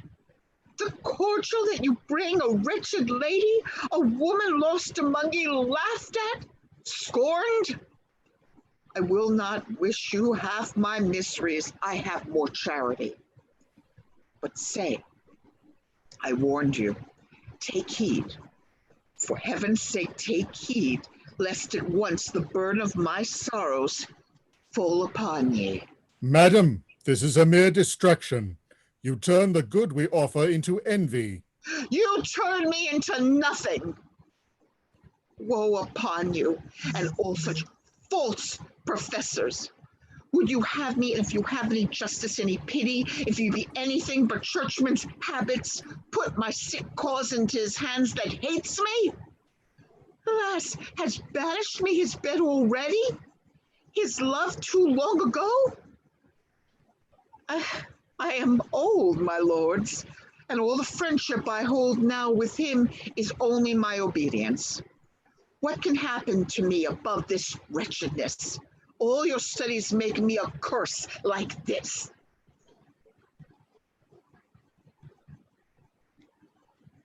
Campius, your fears. Worse, your fears are worse. Have I lived this long? Let me speak myself, since virtue finds no friends. A wife, a true one, a woman, I dare say without vainglory, never yet branded with suspicion. Have I, with all my full affections, still met the king, loved him next heaven, obeyed him, been out of fondness superstitious to him, almost forgot my prayers to content him?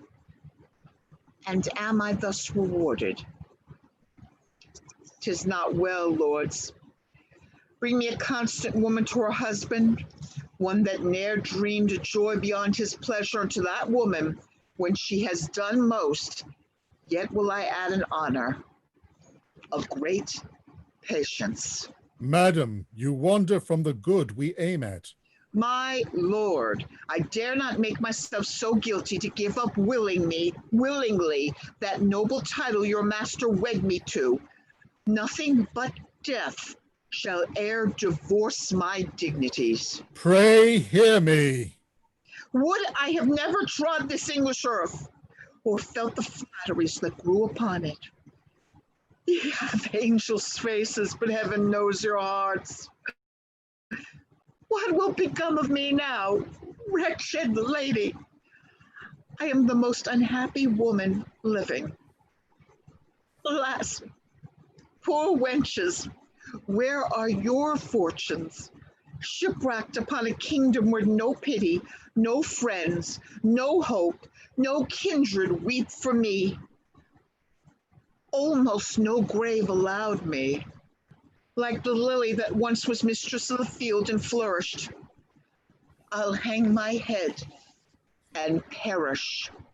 If your grace could be brought to know our ends are honest, you'd feel more comfort.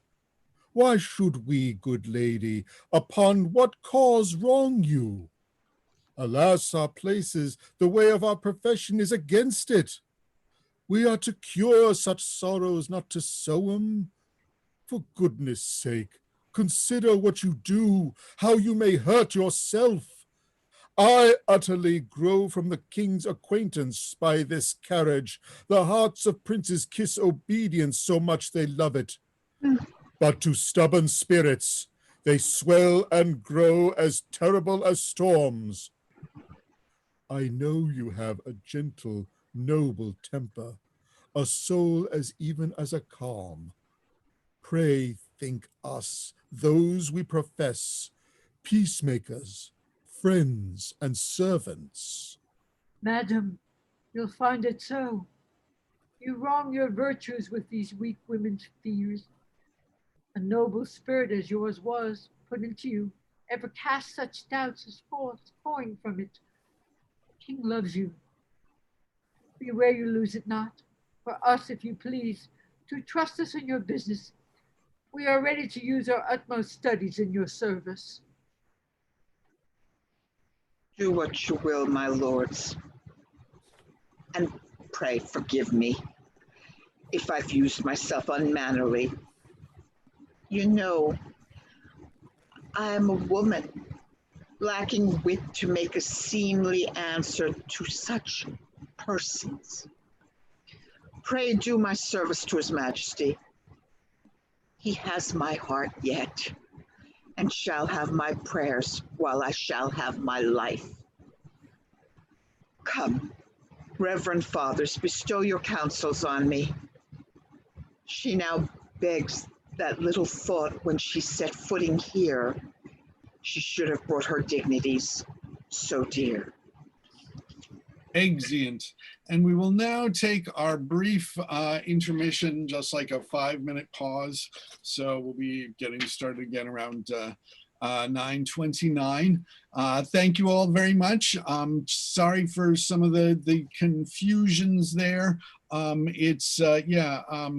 If anybody, when you're not in the scene, if you could, I mean, everybody, if you've got any questions or anything, you can start your video now. I'm going to ask to start video for Mona and for Mary Lou, because I think I had to turn them off at one point. And the thing is that the way it works better is that if you are responsible for turning it on and off when you're not in the scene, then you can turn it off and then you can turn it back on. I expect, Mary Lou, you found out that you probably couldn't turn your video back on because I turned it off. I'm on. But yeah. I mean, I'll turn it off when I'm not in the scene. Yeah, I just got my my Kindle went askew, and I'm so sorry. Yeah, no, I know that's the thing. There's also yeah, just like in a normal, I found it. Things can go wrong. But yeah, you're doing Capuchus, Lord Capuchus, who comes in 4-2, and also Cranmer as well. And they're yes, P is me. You took my lines in the jury trial. That was mine. Yes, well, the problem was I was in an earlier scene. I was him, I believe. You're right. I won't bite your head off. I'm just telling you. I'm so sorry. Is me. Okay. Yeah, no, it is. I mean, that is one of the things that is also challenging in terms of working from the folio is with the original Lord of Spellings and also with these history plays, that just have so many different characters in, like the very important, like Bishop of Lincoln to say like 2 lines. And so, you know, so there are things like that. There are still some other parts that I think we may. Yeah, I'm actually working from an old, I think, doubling that Seth Durr had put together when he did Instant Shakespeare a long time ago.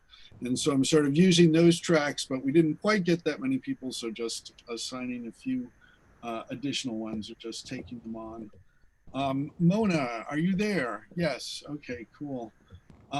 So in addition,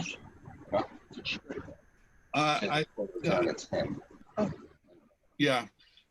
So Mona, in addition to Patience, would you also like to take on Surrey? I don't think we have anybody reading Surrey yet. And then Man in 5-3, who's sort of responding with the porter. Mona, are you there? Mona, we can Yes. only see Forrest. We can't see your face. Can you guys hear me? We can hear you, Mona, but we can't see you. Yeah, I'm wearing my pajamas. So what? You still need to get rid of that fake background. Okay, so I'm supposed to do Surrey and Man. Okay. I wanted to say I really enjoyed Queen Catherine. It was wonderful reading. Thank you. Oh, thank you. Yeah. Yeah, you just can't catch a break from me, can you? Yeah. Paul, I'm reading Cramner and who else? You are reading Cramner and Capuchus, Lord Capuchus. Capuch. Yeah. Confucius. No, I'm just kidding. Capuchius, maybe is how it's pronounced. Capuchius. Capuchius. Lord Capuchius. I don't know. There's so many of these names. I don't know how to pronounce them, but Tony probably knows how to pronounce all of them. Or the real secret of it is if you don't know how to pronounce it, just say it with certainty. I like that. Capuchus. You know, just to do that. Okay, we still got like a couple of more minutes before we get back. And I thank you to our attendees. If you want to say anything now, if you raise your hand, I can promote you to panelist. And we'll be continuing on with this. Let's see, who else?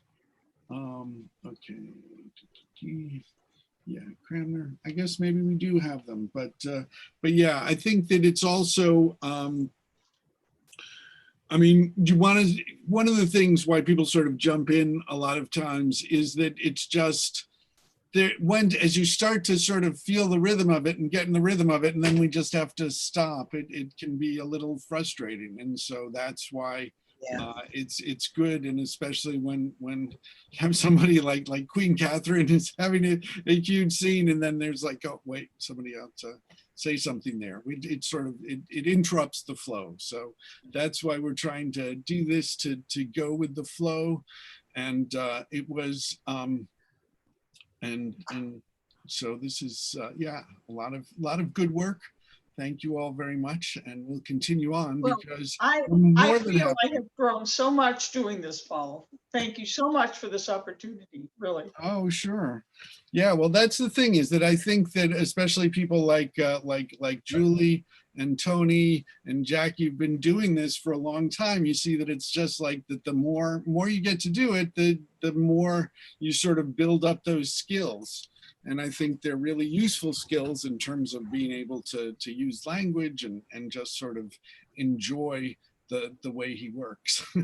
That's so true. Yeah. All righty. So we have everyone back, I guess. So we have, yes, I guess we have who, Gideon, are you here? I know Gideon had some issues with coming out and in. Yes, I am here. Okay. Great. So you're here as Lord Chamberlain. We're Act 3, Scene 2, in which we have Mona is now doing Lord Surrey, who, just so we all know who Lord Surrey is, and it would be great if we could see your face, but it's up to you, Mona. But Lord Surrey is the son of the Duke of Buckingham. Oh, and one other little sort of thing about this being a cursed play is that after the Globe had burnt down on June 29th, 1613, they built it back up again, and it was playing for a long time. And 25 years afterwards, in 1638, this was while it was still playing before the Puritans had gotten control, there was a performance of it just to sort of say, hey, yeah, we're doing it on June 29th, and now we've got a tiled roof, so it's not going to burn down. And it didn't burn down. However, the Duke of Buckingham, the current Duke of Buckingham, who was actually no relation to the Duke of Buckingham who's portrayed in Henry VIII, but he went to see it, And as we heard what the Duke of Buckingham goes on a lot about, it's like, oh, us Duke of Buckinghams, we really have it rough. My father got killed, I getting killed, I at least got a trial, so I'm happier than him. But the Duke of Buckingham, who saw that, just stayed to watch this character that had his name, who was no family relation, just that he was a Duke of Buckingham. And after he died, he was sort of like, so what with this? And he just left the show after that. Because, you know, people just, some dukes who would go to the theater would just go there to be seen, see someone play my namesake, he's done, I'll go. Within 2 weeks, he was assassinated. So I mean, I know that a lot of people talk about the Scottish play, but I think we should think of Henry VIII as the English play. So anyways, Act 3, Scena Secunda. Yeah, sorry, hey, Ken. I see later on in the piece, I have a scene with myself doing both Gardiner and Lovell. So do you want, should I stay on as one of those characters or? Yeah, let's see, who should, anybody want to, That's Act 5, Scene 1, or maybe we should worry about it when the time comes. Yeah, or let's see, 5-1, I don't know that, yeah, I think Mary Lou, wait, no, 5-1, no, you're no, you can't do that because you're Cramner. I'll pick up the Lovell things then. You just stay with Gardner then. Okay, so anyways, Actus, we don't even know what Actus it is. It's Actus Tertius, but actually in the folio it just has Scena Secunda. Enter the Duke of Norfolk, Duke of Suffolk, Lord Surrey, and Lord Chamberlain. If you will now unite in your complaints and force them with a constancy, the cardinal cannot stand under them. If you omit the offer of this time, I cannot promise, but that you shall sustain no new disgraces with those you bear already. I am joyful, least occasion that may give me remembrance of my father-in-law, the Duke, to be revenged on him. Which of the peers have contempt gone by him, or at least strangely neglected? When did he regret the stamp of nobleness in any person out of himself? My lords, you speak your pleasures. What he deserves of you and me, I know. What we can do to him, though now the time gives way to us, I much fear. You cannot bear his access to the king, never attempt anything on him. For he hath a witchcraft over the king in tongue. Oh, fear him not. His spell in that is out. The king hath found matter against him that forever mars the honey of his language. No, he's settled not to come off in his displeasure. Sir, I should be glad to hear such news as this once every hour. Believe it, this is true. In the divorce, his contrary proceedings are all unfolded, wherein he appears as I would wish mine enemy. How came his practices to light? Most strangely. Oh, how? How? The cardinal enters into the Pope miscarried and came to the eye of the king, wherein was set how the cardinal did enter his holiness to stay the judgment of the divorce. And if it did take place, I do, quoth he, perceive my king is tangled in affections and created of the queen's Lady Anne Boleyn. Has the king this? Believe it. Will this work? The king in this perceives him, how he coasts and hedges his own way. But in this point, all his tricks founder, and he brings his physic after his patient's death. The king already hath married the fair lady. Would he had.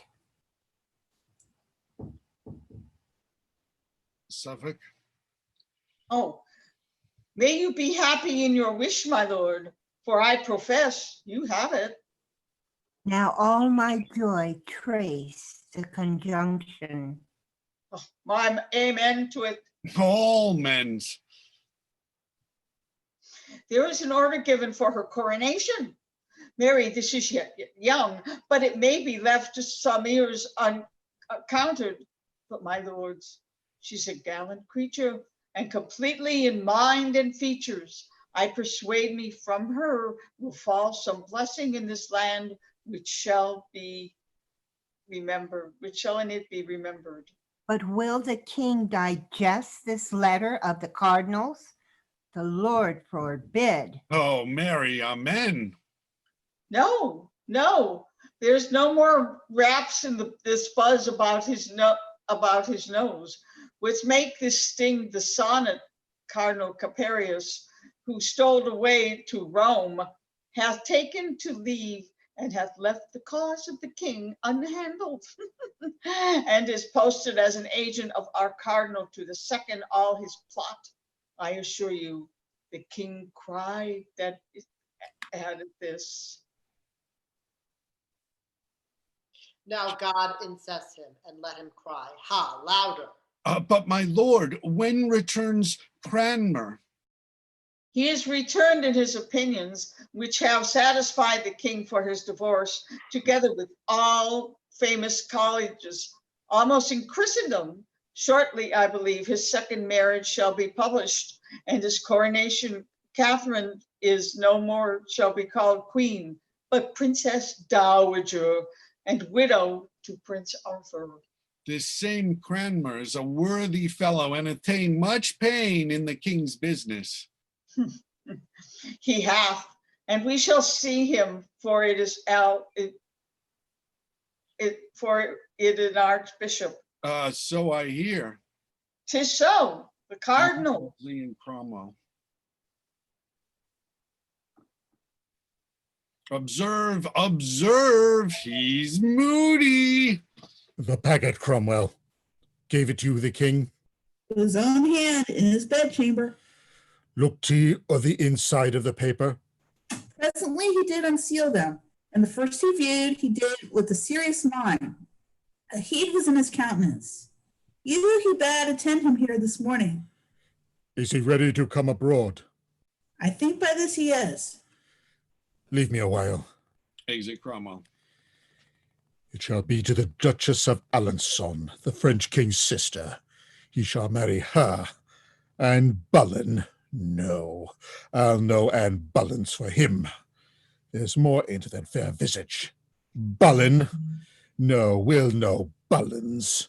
Speedily I wish to hear from Rome, the Marchioness of Pembroke. He's discontented.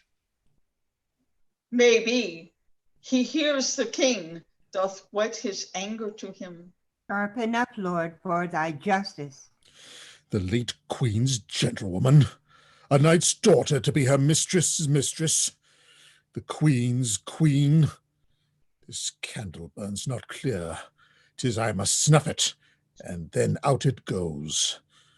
What, though I know her virtuous and well-deserving, yet I know her for a spleeny Lutheran, and not wholesome to our cause, that she should lie the bosom of our hard-ruled king. Again there has sprung up a heretic, an arch one, Cranmer. One hath crawled into the favor of the king, and is his oracle.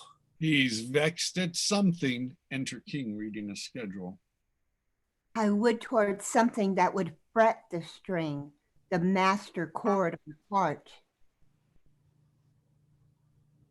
The king. The king, the king. What piles of wealth hath he accumulated to his own portion? And what expense by the hour seems to flow from him? How in the name of thrift does he rake this together? Now, my lords, saw you the cardinal? My lord, we have stood here observing him. Some strange commotion is in his brain. He bites his lip and starts, stops on a sudden, looks upon the ground, then lays his finger on his temple straight, springs out into a fast gait, then stops again, strikes his breast hard, and anon he casts his eye against the moon. In most strange postures we have seen him set himself. It may be there is a mutiny in its mind. This morning, papers of state he sent me to peruse as I required, and what I found there on my conscience, but unwillingly, forsooth, an inventory thus important, the several parcels of his plate, his treasure, rich stuffs, and ornaments of household, which I find at such proud rate that it outspeaks possession of a subject. It's heaven's will. Some spirit put this paper in the packet to bless your eye withal. If we did think his contemplation were above the earth and fixed on spiritual object, he should still dwell in his musings. But I am afraid his thinkings are below the moon, not worth his serious considering. King takes his seat, whispers Lovell, who goes to the cardinal. Heaven forgive me. Ever God bless your highness. Good my lord, you are full of heavenly stuff, and bear the inventory of your best graces in your mind, the which you were now running o'er. You have scarce time to steal from spiritual leisure a brief span to keep your earthly audit. Sure, in that I deem you an ill husband, and am glad to have you therein my companion. Sir, for holy offices I have a time to think upon the part of business which I bear i' the state, and nature does require her time of preservation, which perforce I, her frail son, amongst my brethren mortal, must give my tendance to.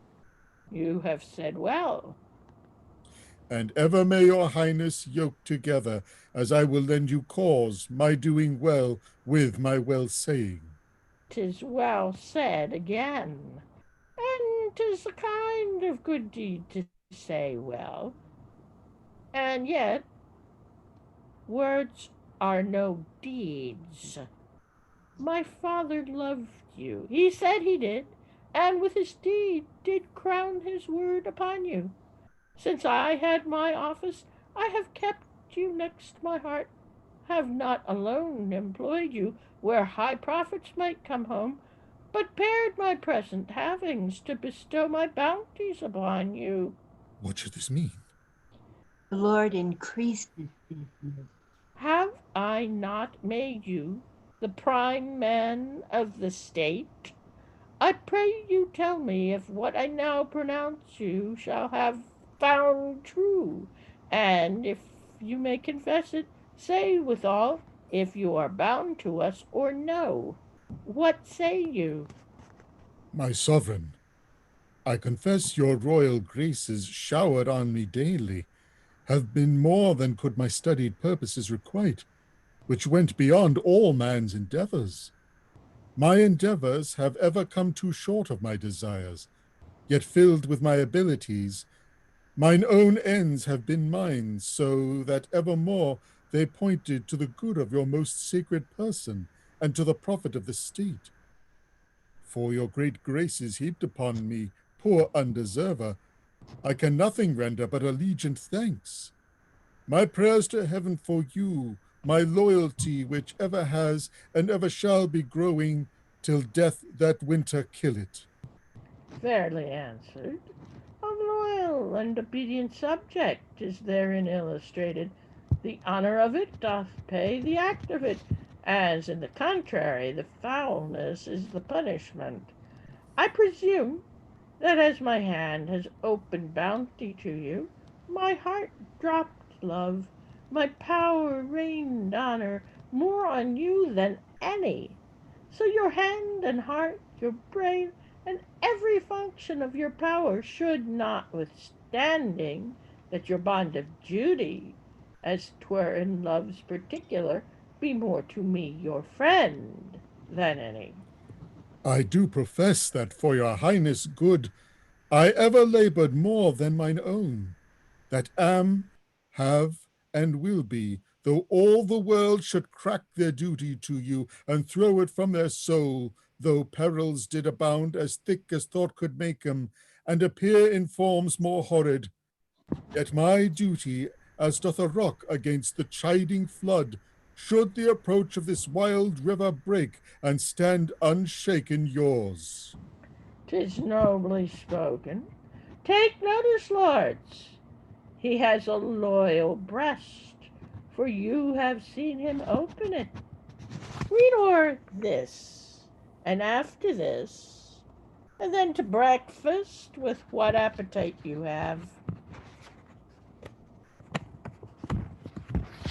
The king frowning upon the cardinal, the nobles throng after him, smiling and whispering.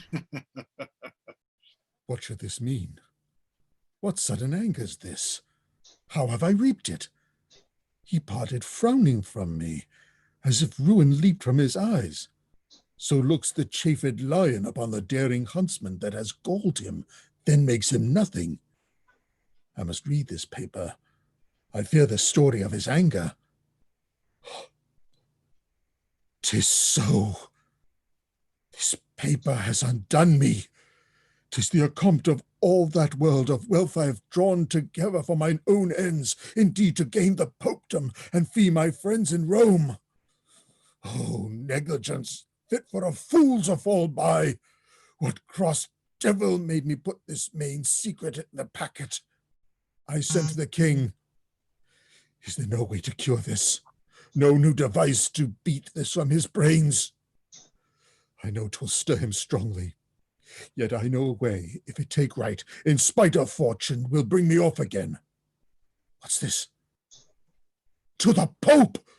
The letter as I live, with all the business I writ to his holiness. Nay then, farewell. I have touched the highest point of all my greatness, and from that full meridian of my glory, I haste now to my setting.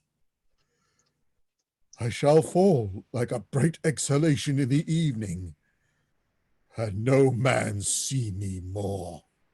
Enter to Wolsey the Dukes of Norfolk and Suffolk, the Earl of Surrey, and the Lord Chamberlain.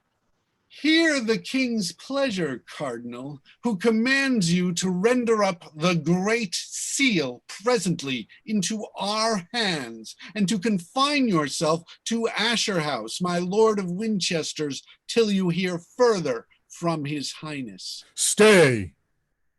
Where's your commission? Lords, words cannot carry authority so weighty. Who dares cross them, searing the king from his mouth expressly? Till I find more than will or words to do it, I mean your malice, no, officious lords, I dare and must deny it. Now I feel of what coarse metal you are molded. Envy, how eagerly ye follow my disgraces, as if it fed ye, and how sleek and wanton ye appear in everything may bring my ruin. Follow your envious courses, men of malice. You have Christian warrant for 'em, and no doubt in time will find their fit rewards. That seal ye ask with such a violence, the king, mine and your master, with his own hand gave me, bade me enjoy it with the place and honors during my life, and to confirm his goodness, tied it by letters patents. Now, who'll take it?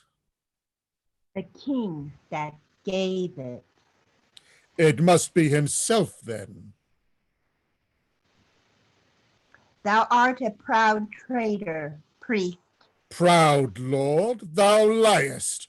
Within these 40 hours, Surrey, durst better have burnt that tongue than said so.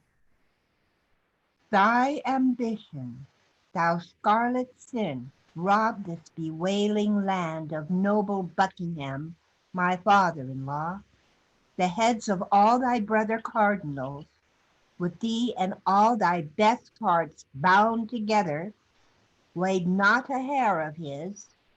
Plague of your policy, you sent me deputy for Ireland far from his succor, from the king, from all that might have mercy on the fault thou gavest him, whilst your great goodness, out of holy pity, absolved him with an act.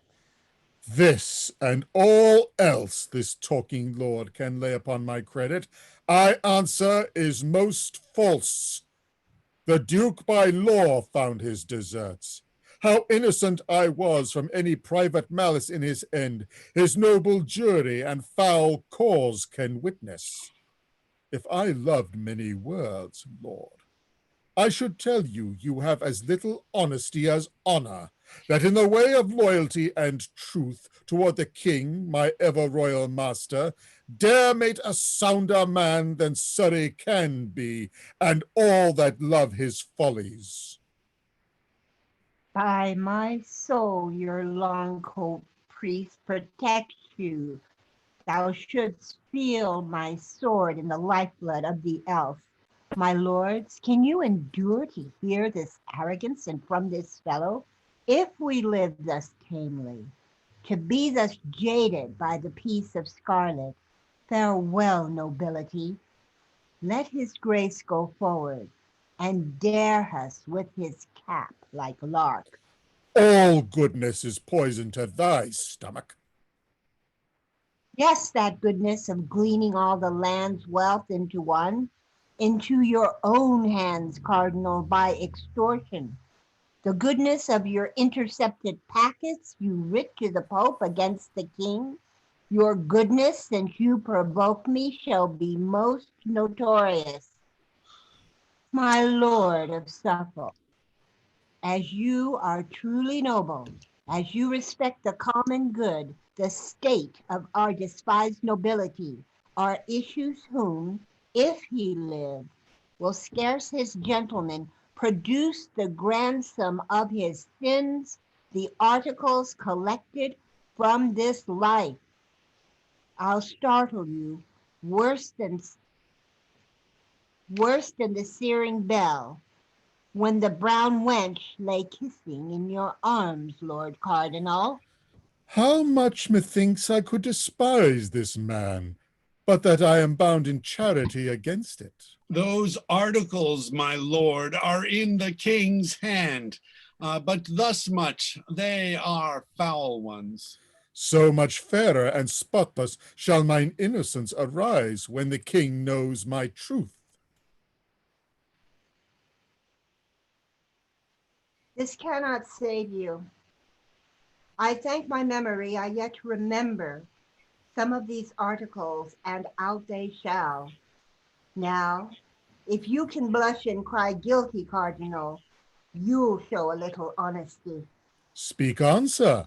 I dare your worst objections. If I blush, it is to see a nobleman want manners. I had rather want those than my head. Have at you. First, that without the king's assent or knowledge, you ought to be a legate, by whose power you maim the jurisdiction of all bishops. Then that in all you writ to Rome or else to foreign princes, ego and rex meus was still inscribed, in which you brought the king to be your servant. Then, sir, without the knowledge of either the king or the council, when you went ambassador to the emperor, you made bold to carry low Flanders the Great Seal. Item, you sent a large commission to Gregory de Casado to conclude, without the king's will or the state's allowance, a league between his highness and Ferrara. Then, out of new ambition, you have caused your holy hat to be standing on the king's coin, stamped on the king's coin. Then that you have set innumerable substance, by what means got I leave to your own conscience to furnish Rome and to prepare his ways, you have for dignities, to the mere undoing of all the kingdom. Many more there are, which since they are of you and odious, I will not taint my mouth with.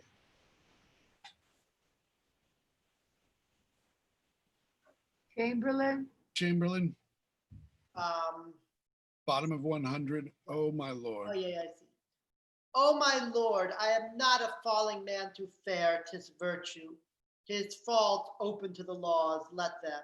Not you correct him, my heart weeps to see him, so little of his great self. I forgive him.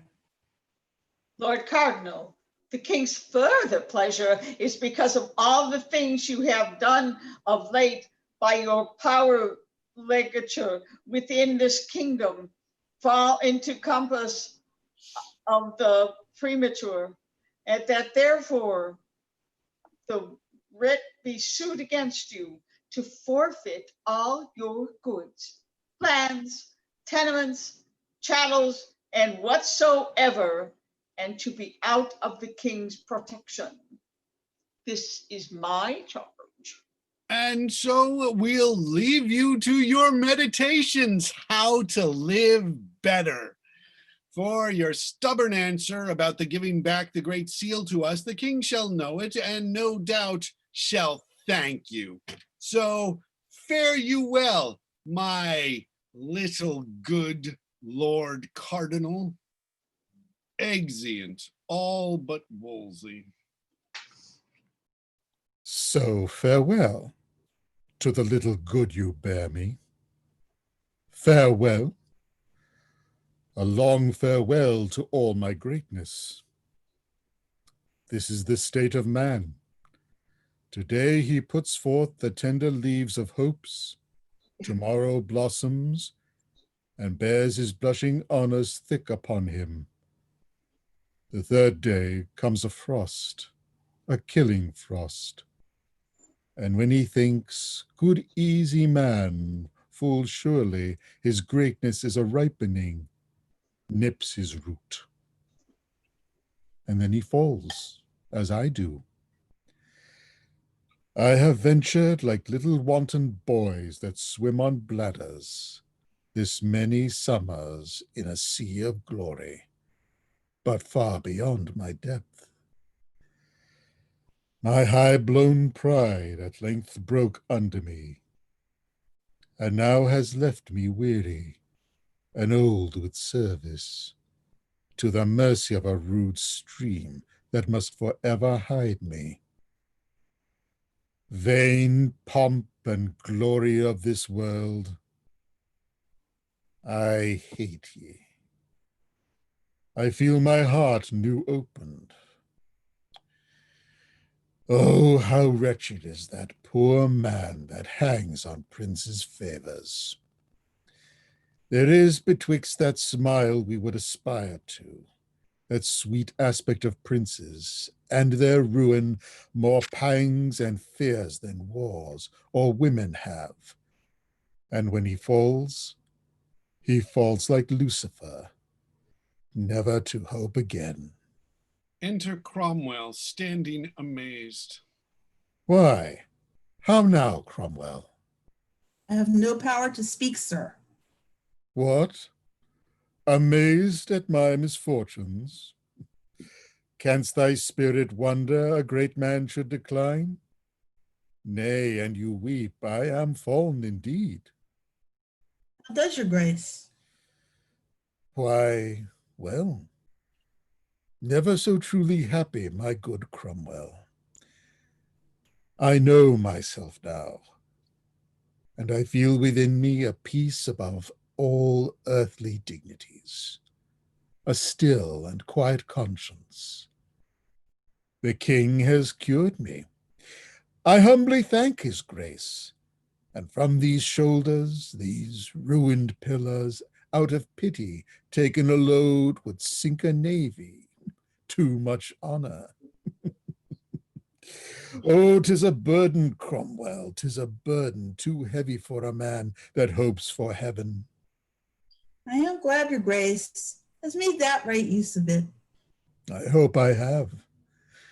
I am able now, methinks, out of a fortitude of soul I feel, to endure more miseries, and greater far than my weak-hearted enemies dare offer. What news abroad?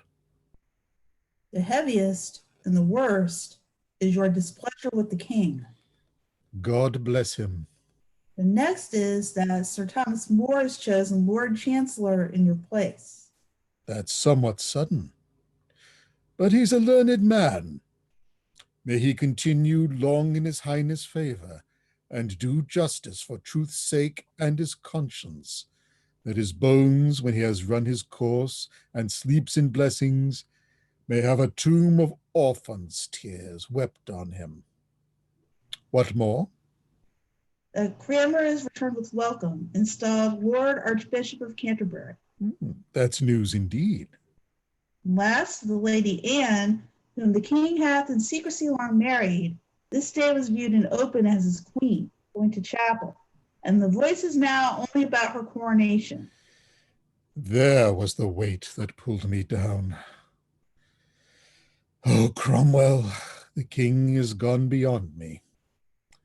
All my glories in that one woman I have lost forever. No son shall ever usher forth mine honors, or gild again the noble troops that waited upon my smiles. Go, get thee from me, Cromwell. I am a poor fallen man, unworthy now to be thy lord and master. Seek the king, that sun I pray may never set. I have told him what and how true thou art. He will advance thee. Some little memory of me will stir him. I know his noble nature, not to let thy hopeful service perish too. Good Cromwell, neglect him not. Make use now, and provide for thy own future safety. Oh, my lord, must I then leave you? Must I needs forgo so good, so noble, and so true a master? Bear witness, all that have not hearts of iron, with what a sorrow Cromwell leaves his lord. The king shall have my service, but my prayers forever and forever shall be yours.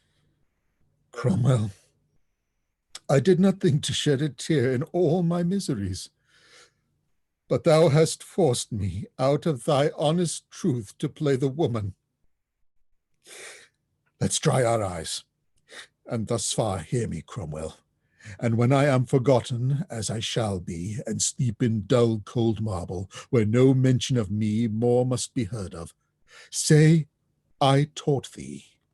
Say Wolsey, that once trod the ways of glory, and sounded all the depths and shoals of honor, found thee a way out of his rack to rise in, a sure and safe one, though thy master missed it. Mark but my fall, and that ruined me. Cromwell, I charge thee, fling away ambition. By that sin fell the angels. How can man then, the image of his maker, hope to win by it? Love thyself last. Cherish those hearts that hate thee. Corruption wins not more than honesty. Still in thy right hand carry gentle peace to silence envious tongues. Be just and fear not. Let all the ends thou aimst at be thy country's, thy God's, and truth.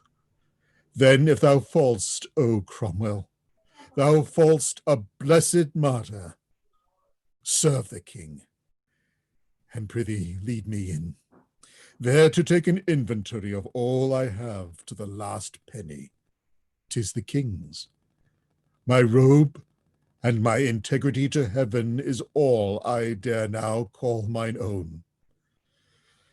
Oh, Cromwell, Cromwell, had I but served my God with half the zeal I served my king, he would not in mine age have left me naked to mine enemies. Good sir, have patience. So I have. Farewell. The hopes of court, my hopes in heaven do dwell. Exeunt. Actus quartus scena prima. Enter two gentlemen meeting one another. You are well met once again. Oh, so are you. You come to take your stand here and behold the Lady Anne pass from her coronation? 'Tis all my business. At our last encounter, the Duke of Buckingham came from his trial. 'Tis very true, but that time offered sorrow, this general joy. 'Tis well. The citizens, I am sure, have shown at full their royal minds, as let them have their rights. They are ever forward in celebration of this day with shows, pageants, and sights of honor. Never greater, nor I'll assure you better taken, sir. May I be bold to ask what that contains, that paper in your hand? Yes, 'tis the list of those that claim their offices this day, by custom of the coronation. The Duke of Suffolk is the first and claims to be High Steward. Next, the Duke of Norfolk, he to be Earl Marshal. You may read the rest. I thank you, sir. Had I not known those customs, I should have been beholden to your paper. But I beseech you, what's become of Catherine, the Princess Dowager? How goes her business? That I can tell you too. The Archbishop of Canterbury, accompanied with other learned and reverend fathers of his order, held a late court at Dunstable, 6 miles off from Ampthill, where the princess lay, to which she was often cited by them, but appeared not. And to be short, for not appearance and the king's late scruple, by the main assent of all these learned men, she was divorced, and of the late marriage made of none effect, since which she was removed to Kimbleton, where she remains now sick. Alas, good lady, the trumpet sound. Stand close, the queen is coming. Ho, boys, the order of the coronation. 1, a lively flourish of trumpets. 2, then 2 judges. 3, Lord Chancellor with purse and mace before him. 4, choristers singing, music. 5, Mayor of London bearing the mace, then garter in his coat of arms, and on his head he wore a gilt copper crown. 6, Marquis of Dorset bearing a scepter of gold on his head, a debbing coronal of gold. With him the Earl of Surrey bearing the rod of silver with the dove, crowned with an eagle, earl's coronet, collars of S's. 7, Duke of Suffolk in his robe of estate, his coronet on his head, bearing a long white wand as High Steward. With him the Duke of Norfolk with a rod of marshalship, a coronet on his head, collars of S's. 8, a canopy borne by 4 of the Cinque Ports, under it the Queen in her robe, in her hair richly adorned with pearl, crowned. On each side of her the Bishops of London and Winchester. 9, the old Duchess of Norfolk in a coronal of gold, wrought with flowers bearing the Queen's train. 10, certain ladies or countesses with plain circlets of gold, without flowers, exeunt, first passing over the stage in order and state, and then a great flourish of trumpets. A royal train, believe me. These I know. Who's that bears the scepter? Marquis Dorset, and that the Earl of Surrey with a rod. A bold, brave gentleman. That should be the Duke of Suffolk. 'Tis the same, High Steward. And that my Lord of Norfolk? Yes. Oh, heaven bless them. Thou hast the sweetest face I ever looked on. Sir, as I have a soul, she is an angel. Our king has all the Indies in his arms, and more and richer. When he strains that lady, I cannot blame his conscience. They that bear the cloth of honor over her are 4 barons of the Clinque Ports. Those men are happy, and so are all on near her. I take it she that carries up the train is that old noble lady, Duchess of Norfolk. It is, and all the rest are countesses. Their coronets say so. These are stars indeed, and sometimes fallen ones. No more of that. Enter a 3rd gentleman. God save you, sir. Where have you been toiling? Among the crowd in the abbey, where a finger could not be wedged in more. I am stifled with the mere rankness of their joy. You saw the ceremony. Oh, that I did. How was it? Well worth the seeing. Oh, good sir, speak it to us. As well as I am able, the rich stream of lords and ladies, having brought the queen to a prepared place in the choir, fell off a distance from her, while her grace sat down to rest a while, some half an hour or so, in a rich chair of state, opposing freely the beauty of her person to the people. Believe me, sir, she is the goodliest woman that ever lay by man, which when the people had the full view of, such a noise arose as the shrouds made at sea in a stiff tempest, as loud and as many tunes, hats, cloaks, doublets, I think, flew up, and had their faces been loose, the day they had been lost. Such joy I never saw before. Great-bellied women that had not half a week to go, like rams in the old time of war, would shake the priest and make him reel before him. No man living could say, "This is my wife there." All were woven so strangely in one piece. But what followed? Oh, at length her grace rose, and with modest paces came to the altar, where she kneeled, and saint-like cast her fire eyes to heaven and prayed devoutly, then rose again and bowed her to the people, when by the Archbishop of Canterbury she had all the royal makings of a queen, as holy oil, Edward Confessor's crown, the rod and bird of peace, and all such emblems laid nobly on her, which performed the choir with all the choicest music of the kingdom together sang Te Deum. So she parted, and with the same full state paced back again to York Place, where the feast is held. Sir, you must no more call it York Place. That's past. For since the cardinal fell, that title's lost. 'Tis now the king's and called Whitehall. I know it, but 'tis so lately altered that the old name is fresh about me. Oh, what two reverend bishops were those that went on each side of the queen? Oh, Stokely and Gardiner, the one of Winchester, newly preferred from the king's secretary, the other London. He of Winchester is held no good lover of the archbishops, the virtuous Cramer. Oh, all the land knows that. However, yet there is no great breach. When it comes, Cranmer will find a friend, will not shrink from him. Who may that be, I pray you? Oh, Thomas Cromwell, a man in much esteem with the king, and truly a worthy friend. The king has made him master of the jewel house, and one already of the Privy Council. He will deserve more. Yes, without all doubt. People may write novels about him in the future. Come, gentlemen, ye shall go my way, which is to the court, and there ye shall be my guests. Something I can command as I walk thither. I'll tell ye more. You command us, sir. Exeunt. Scena secunda. Enter Catherine Dowager, sick, led between Griffith, her gentleman usher, and Patience, her woman. How does your grace? Oh, Griffith, sick to death. My legs like loden branches bow to the earth, willing to leave their burden. Reach a chair. Oh, so now methinks I feel a little ease.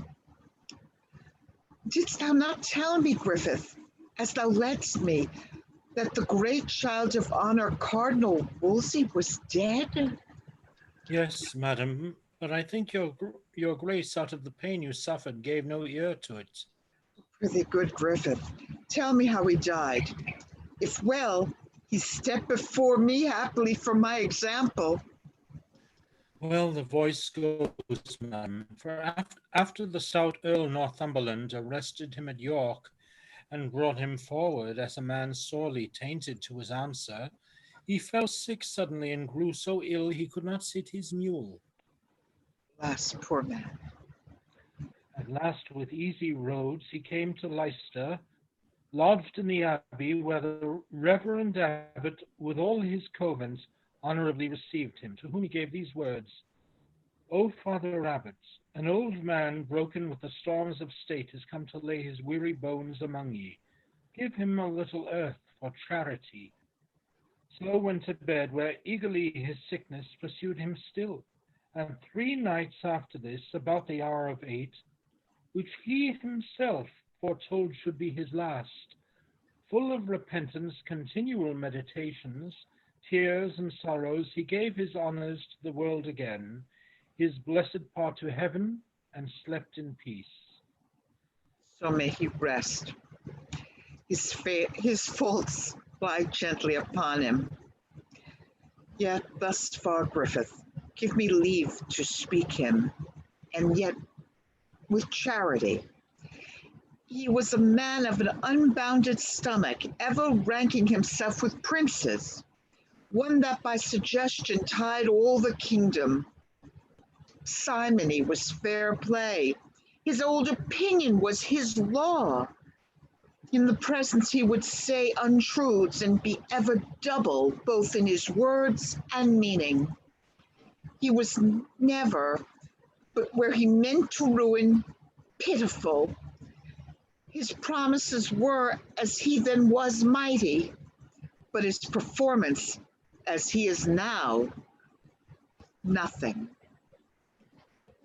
Of his own body he was ill and gave the clergy ill example. Noble madam, men's evil manners live in brass, their virtues we write in water. May it please your highness to hear me speak of his good now. Oh yes, good Griffith, I were malicious else. This cardinal, though from an humble stock, undoubtedly was fashioned to much honor from his cradle. He was a scholar, and a ripe and good one, exceeding wise, fair-spoken, and persuading, lofty and sour to them that loved him not, but to those men that sought him, sweet as summer. And though he were unsatisfied in getting, which was a sin, yet in bestowing, madam, he was most princely. Ever witness for him those twins of learning that he raised in you, Ipswich and Oxford, one of which fell with him, unwilling to outlive the good that did it, the other, though unfinished, yet so famous, so excellent in art, and still so rising that Christendom shall ever speak his virtue. His overthrow heaped happiness upon him, for then, and not till then, he felt himself, and found the blessedness of being little, and to add greater honors to his age than man could give him, he died fearing God. After my death, I wish no other herald, no other speaker of my living actions to keep mine honor from corruption, but such an honest chronicler as Griffith, whom I most hated living. Thou hast made me with thy religious truth and modesty, now in his ashes honor. Peace be with him. Patience, be near me still and set me lower. I have not long to trouble thee. Good Griffith, cause the musicians play me that sad note I named my knell, whilst I sit meditating on that celestial harmony I go to. Sad and solemn music. He is asleep. Good wench, let's sit down quiet for fear we wake her. Softly, gentle Patience. The vision. Enter solemnly tripping, one after another, 6 personages clad in white robes, wearing on their heads garlands of bays and golden vizards on their faces, branches of bays or palm in their hands. The first conga unto her, then dance, and at certain changes the first 2 hold a spare garland over her head, at which the other 4 make reverend curtsies. Then the 2 that held the garland deliver the same to the next 2, who observe the same order in their changes, and holding the garland over her head, which done they deliver the same garland to the last 2, who likewise observe the same order, to at which, as if it were by inspiration, she makes in her sleep signs of rejoicing, and holdeth up her hands to heaven, and so in their dancing vanish, carrying the garland with them. The music continues. Spirits of peace, where are ye? Are ye all gone? And leave me here in wretchedness behind ye? Madam, we are here. It's not you I call for. Saw ye none enter since I slept? None, madam. No? Saw you not even now a blessed troop invite me to a banquet, whose bright faces cast 1,000 beams upon me like the sun? They promised me eternal happiness and brought me garlands, Griffith, which I feel I am not worthy yet to wear. I shall, assuredly. I am most joyful, madam. Such good dreams possess your fancy. Oh, bid music leave. They are harsh and heavy to me. Music ceases. Know how much her grace is altered on the sudden, how long her face is drawn, how pale she looks, and of an earthly cold. Mark her eyes. Going whence? Pray, pray. Heaven comfort her. Enter a messenger. And it like your grace. What a saucy fellow! Deserve we no more reverence? You are to blame, knowing she will not lose her wonted greatness to use so rude behavior. Go to kneel. I humbly do entreat your highness pardon. My haste made me unmannerly. There is staying a gentleman sent from the king to see you. Admit him entrance, Griffith. But this fellow, let me ne'er see again. Exit messenger. Enter Lord Capuchus.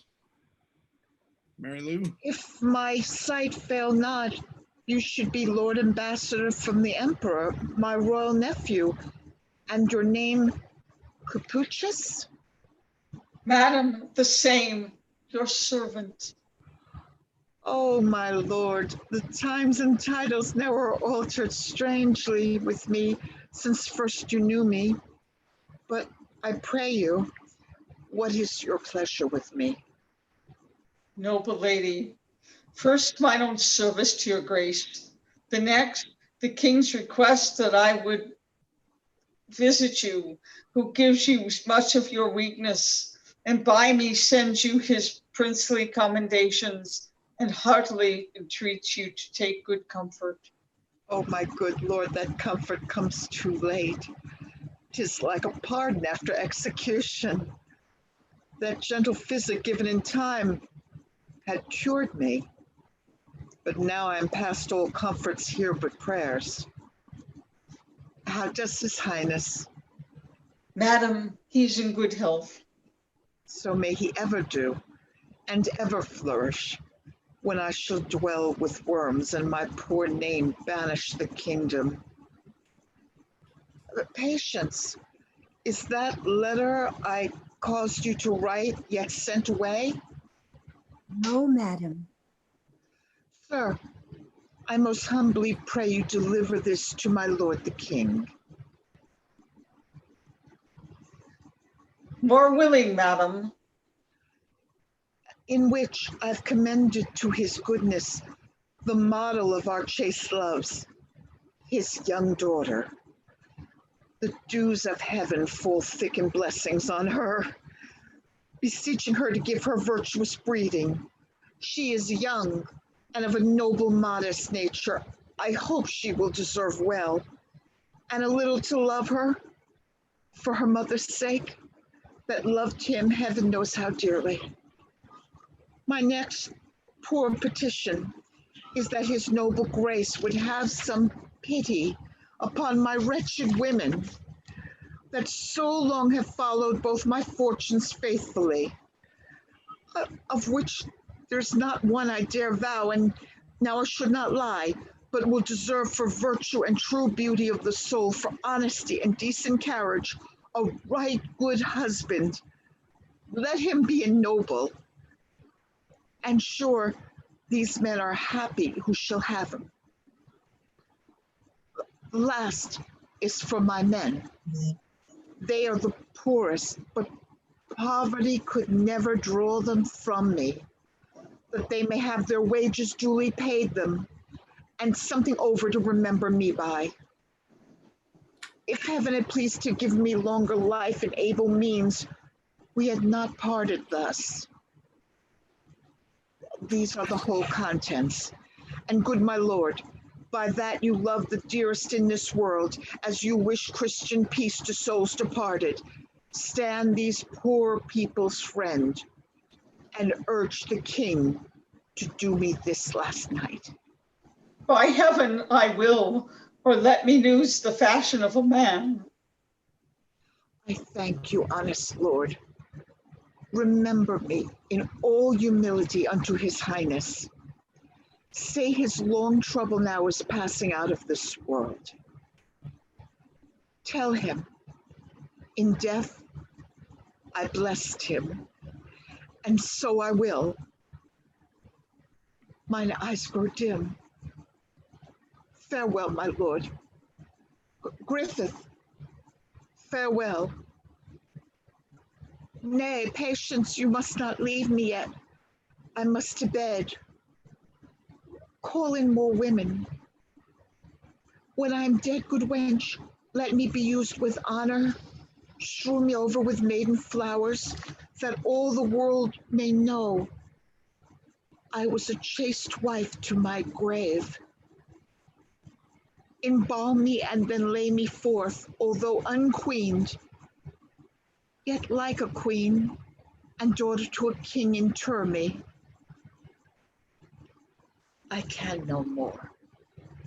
Exeunt. Lead in Catherine. Actus quintus, scena prima. Enter Gardiner, Bishop of Winchester, a page with a torch before him, met by Sir Thomas Lovell. It's 1 o'clock, boys, not? It hath struck. These should be hours for necessities, not for delights. Times to repair our nature with comforting repose, and not for us to waste these times. Good hour of night, Sir Thomas, whither so late? Came you from the king, my lord? I did, Sir Thomas, and left him at Primero with the Duke of Suffolk. Ah, well, I must to him too before he go to bed. I'll take my leave. Not yet, Sir Thomas Lovell. What's the matter? It seems you are in haste. And if there be no great offense belongs to it, give your friends some touch of your late business, affairs that walk, as they say, spirits do at midnight, have in them a wilder nature than the business that seeks dispatch by day. My lord, I love you, and durst commend a secret to your ear, more weightier than this work. The queen's in labor, they say in great extremity, and feared she'll with the labor end. The fruit she goes with, I pray for heartily, that it may find good time and live, but for the stalk, Sir Thomas, I wish it grubbed up now. Methinks I could cry the amen, and yet my conscience says she's a good creature and a sweet lady, does deserve our better wishes. But, sir, hear me, Sir Thomas, you are a gentleman of mine own way. I know you wise, religious, and let me tell you, it will ne'er be well, 'twill not, Sir Thomas Lovell, take it of me, till Cranmer, Cromwell, her 2 hands and she sleep in their graves. Now, sir, you speak of 2 of the most remarked in the kingdom. As for Cromwell, beside that of the jewel house, is made master of the rolls and the king's secretary. Further, sir, stands in the gap and trade of more preferments with which the lime will load him. The archbishop is the king's hand and tongue, and who dare speak 1 syllable against him? Yes, Sir Thomas, there are that dare. And I myself have ventured to speak my mind of him. And indeed this day, sir, I may tell it you, I think I have incensed the lords of the council that he is, so I know he is, they know he is, a most arch heretic, a pestilence that does infect the land, with which they moved, have broken with the king, who hath so far given ear to our complaint of his great grace and princely care. Foreseeing those fell mischiefs, our reasons laid before him, hath commanded tomorrow morning to the council board to be convented. He's a rank weed, Sir Thomas, and we must root him out. From your affairs I hinder you too long. Good night, Sir Thomas. Exit Gardiner and page. Many good nights, my lord, I rest your servant. Enter King and Suffolk. Charles, I will play no more tonight. My mind's not on it. You are too hard for me.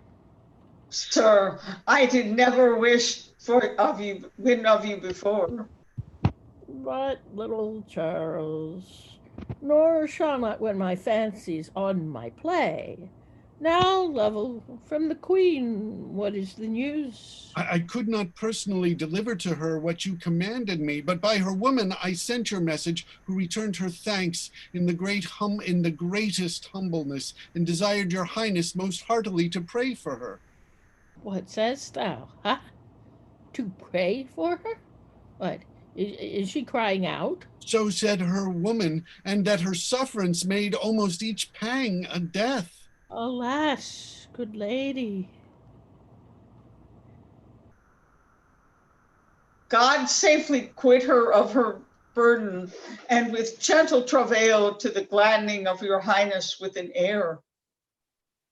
'Tis midnight, Charles. Prithee to bed, and in thy prayers remember the estate of my poor queen.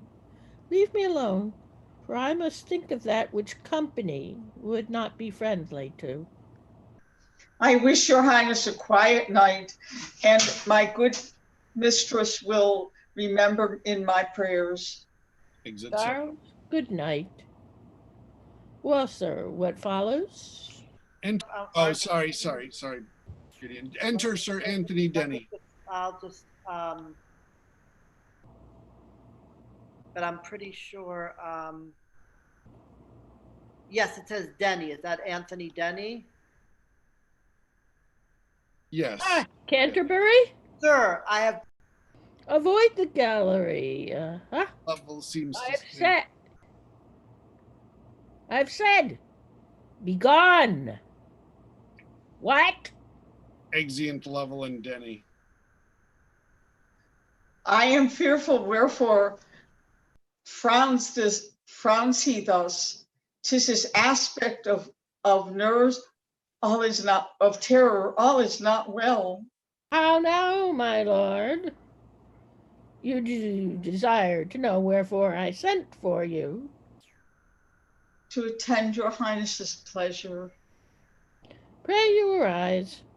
My good and gracious Lord of Canterbury, come, you and I must walk a turn together. I've news to tell you. Come, give me your hand. Ah, my good lord, I grieve at what I speak, and am right sorry to repeat what follows.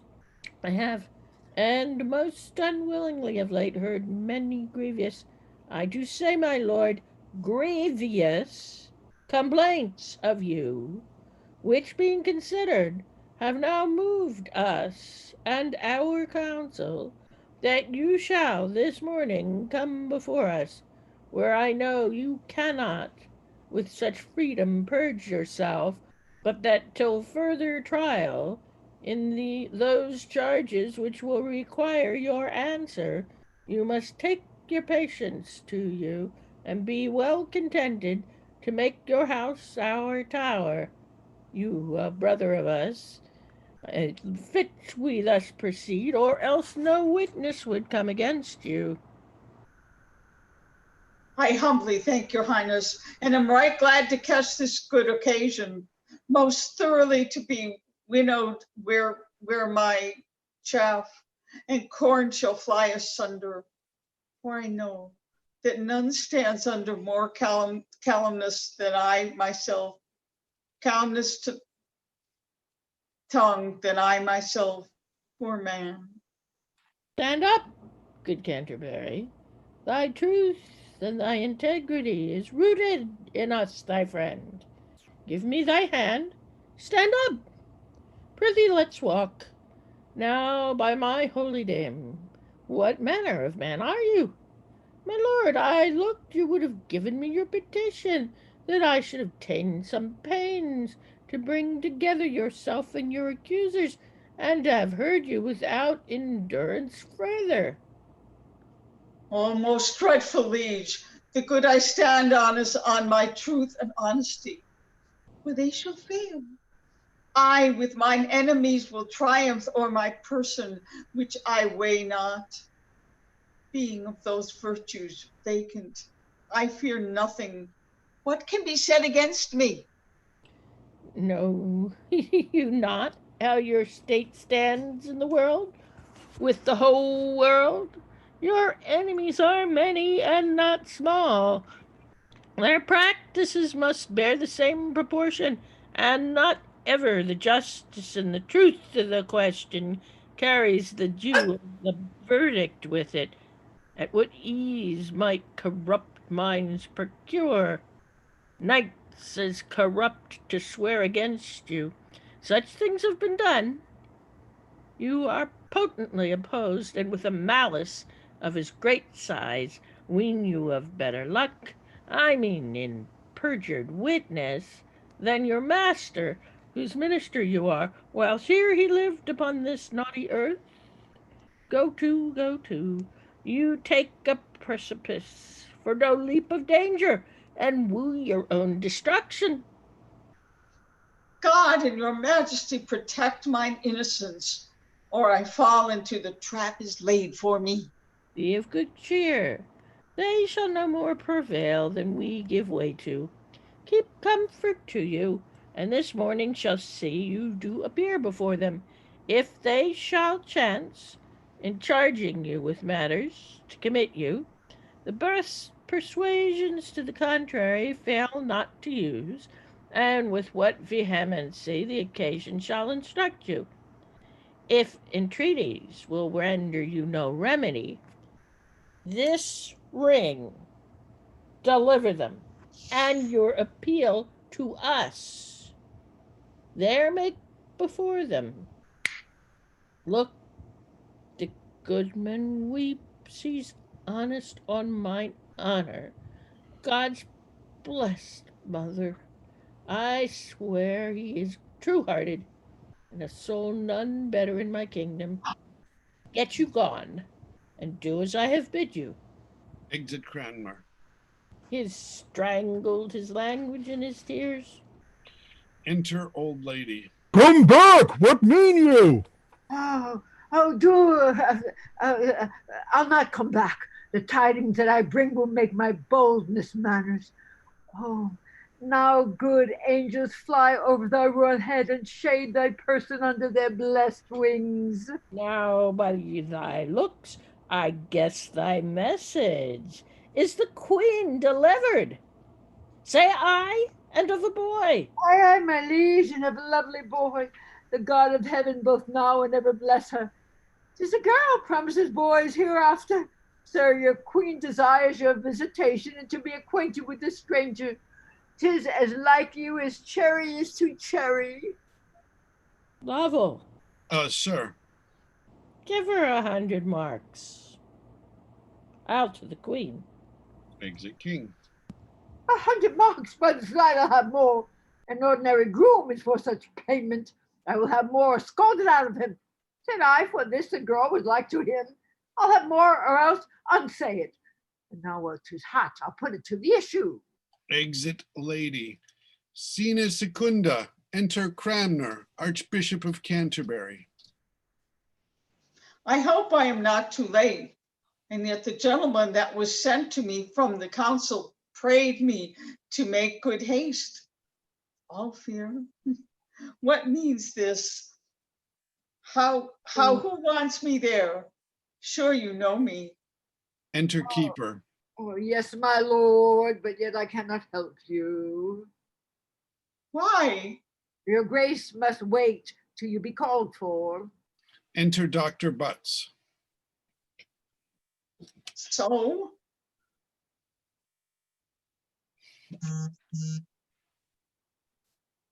This is a piece of malice. I am glad I am come this way so happily to the king, shall understand it presently. Exit Butts. The Butts, the king's physician, as he passed along, as earnestly he cast me his eye upon me. Yeah. Oh, pray heaven his sound not my disgrace for certain. This is a purpose for my some hate me. God turn their hearts. I never thought their malice to quench mine honor. They will chance to make me wait else at the door. A fellow counselor among boy grooms and lackeys, but their pleasure must be fulfilled. I attend with patience. Enter the king and Butts at a window above. I'll show your grace the strangest sight. What's that, Butts? I think your highness saw this many a day. Body of me, where is it? There, my lord, the high promotion of his Grace of Canterbury, who holds his state at door mongst pursuivants, pages, and footboys. Ah, 'tis he indeed. Is this the honor they do one another? 'Tis well there's one above 'em yet. I had thought they had parted so much honesty among them, at least good manners, as not thus to suffer a man of his place, and so near our favour to dance attendance on their lordships' pleasures. And at the door too, like a post with packets. By Holy Mary, but there's knavery. Let 'em alone and draw the curtain close. We shall hear more anon. A council table, bought in with chairs and stools and placed under the state. Enter Lord Chancellor, places himself at the upper end of the table on the left hand, a seat being left void above him as for Canterbury's seat. Duke of Suffolk, Dukes of Norfolk, Surrey, Lord Chamberlain, Gardiner seat themselves in order on each side. Cromwell at lower end as secretary.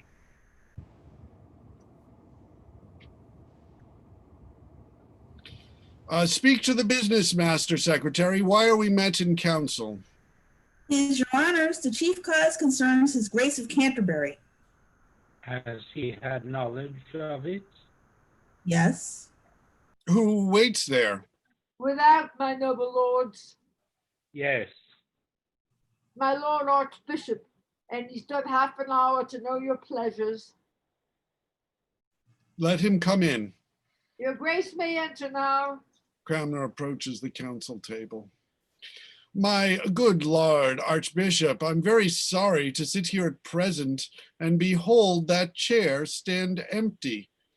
But we are all our men in our own natures frail and capable of our flesh. Few are angels, out of which frailty and want of wisdom you that best should teach us have misdemeaned yourself, and not a little, toward the king first, then his laws, in filling the whole realm by your teaching and your chaplains, for so we are informed, with new opinions, diverse and dangerous, which are heresies, and not reformed may prove pernicious. Which reformation must be sudden too, my noble lords. For those that tame wild horses place 'em not in their hands to make 'em gentle, but stop their mouths with stubborn bits, and spur 'em till they obey the manage. If we suffer out of our easiness and childish pity to one man's honor, this contagious sickness farewell all physic, and what follows then? Commotions, uproars, with a general taint of the whole state. As of late days our neighbors, the Upper Germany, can dearly witness, yet fleshly pitied in our memories. My good lord, hitherto, in all the progress both of my life and office, I have labored, and with no little study, that my teaching and the strong discourse of my authority might go one way safely. And that end was ever to do well, nor is there a thing I speak of with a single heart, my lords. A man that more detests, more stirs against, both in his private conscience and his place, defaces a public path than I do. Pray heaven the king may never find a heart with less allegiance in it. Men that make envy and crooked malice nourishment, dare bite the beast. I do beseech your lordships that in this case of justice, my accusers, be what they will, they may stand forth face to face and freely urge against me. Nay, my lord, what cannot you be in a council, and by this virtue no man doth accuse you. My lord, because we have business of more moment, we will be short with you. 'Tis his highness' pleasure and our consent for better trial of you, from hence you be committed to the Tower, where, being but a private man again, you shall know many dare accuse you boldly, more than I fear you are provided for. Ah, my good Lord of Winchester, I thank you. You always my good friend. If you will pass, I shall both find your lordship judge and juror. You are so merciful. I see your end to my undoing. Love and meekness, Lord. Become a churchman better than ambition.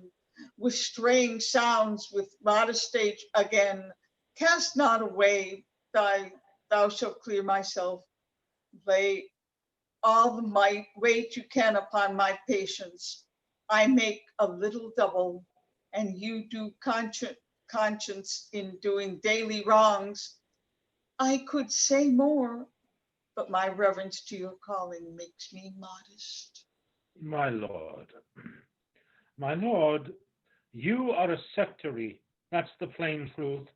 Your painted gloss discovers to men that understand you words and weakness. My Lord of Winchester, you are a little, by your good favor, too sharp. Men so noble, however faulty, yet should find respect for what they have been. 'Tis a cruelty to load a falling man. Good Master Secretary, I cry your honor mercy. You may worst of all this table say so. Why, my lord? Do not I know you for a favor of this new sect? Ye are not sound. Not sound? Not sound, I say. Would you were half so honest. Men's prayers for them would seek you, not their fears. I shall remember this bold language. Do. Remember your bold life, too. This is too much. Forbear for shame, my lords. I have done. And I. Then thus for you, my lord, it stands agreed. I take it by all voices that forthwith you be conveyed to the Tower a prisoner, there to remain till the king's further pleasure be known unto us. Are you all agreed, lords? We are. Is there no other way of mercy? But I must needs to the tower, my lords. What other would you expect? You are strangely troublesome. Let some of the guard be ready there. Enter the guard. For me, must I go to the traitors thither? Receive him, and see him safe at the tower. Stay, good my lords. I have a little yet to say, lords. There, my lords. By view of that ring, I make my cause out of the grips of cruel men and give it to the noblest judge, the king, my master. This is the king's ring. 'Tis no counterfeit. It is the right ring by heaven. I told you all when we first put this dangerous stone a-rolling, 'twould fall upon ourselves. Do you think, my lords, the king will suffer but the little finger of this man to be vexed? Oh, 'tis too certain. How much more is his life value with him? Would I were fairly out on it. My mind gave me, in seeking tales and informations against this man, whose honesty the devil and his disciples only envy at, ye blew the fire that burns ye. Now have at ye.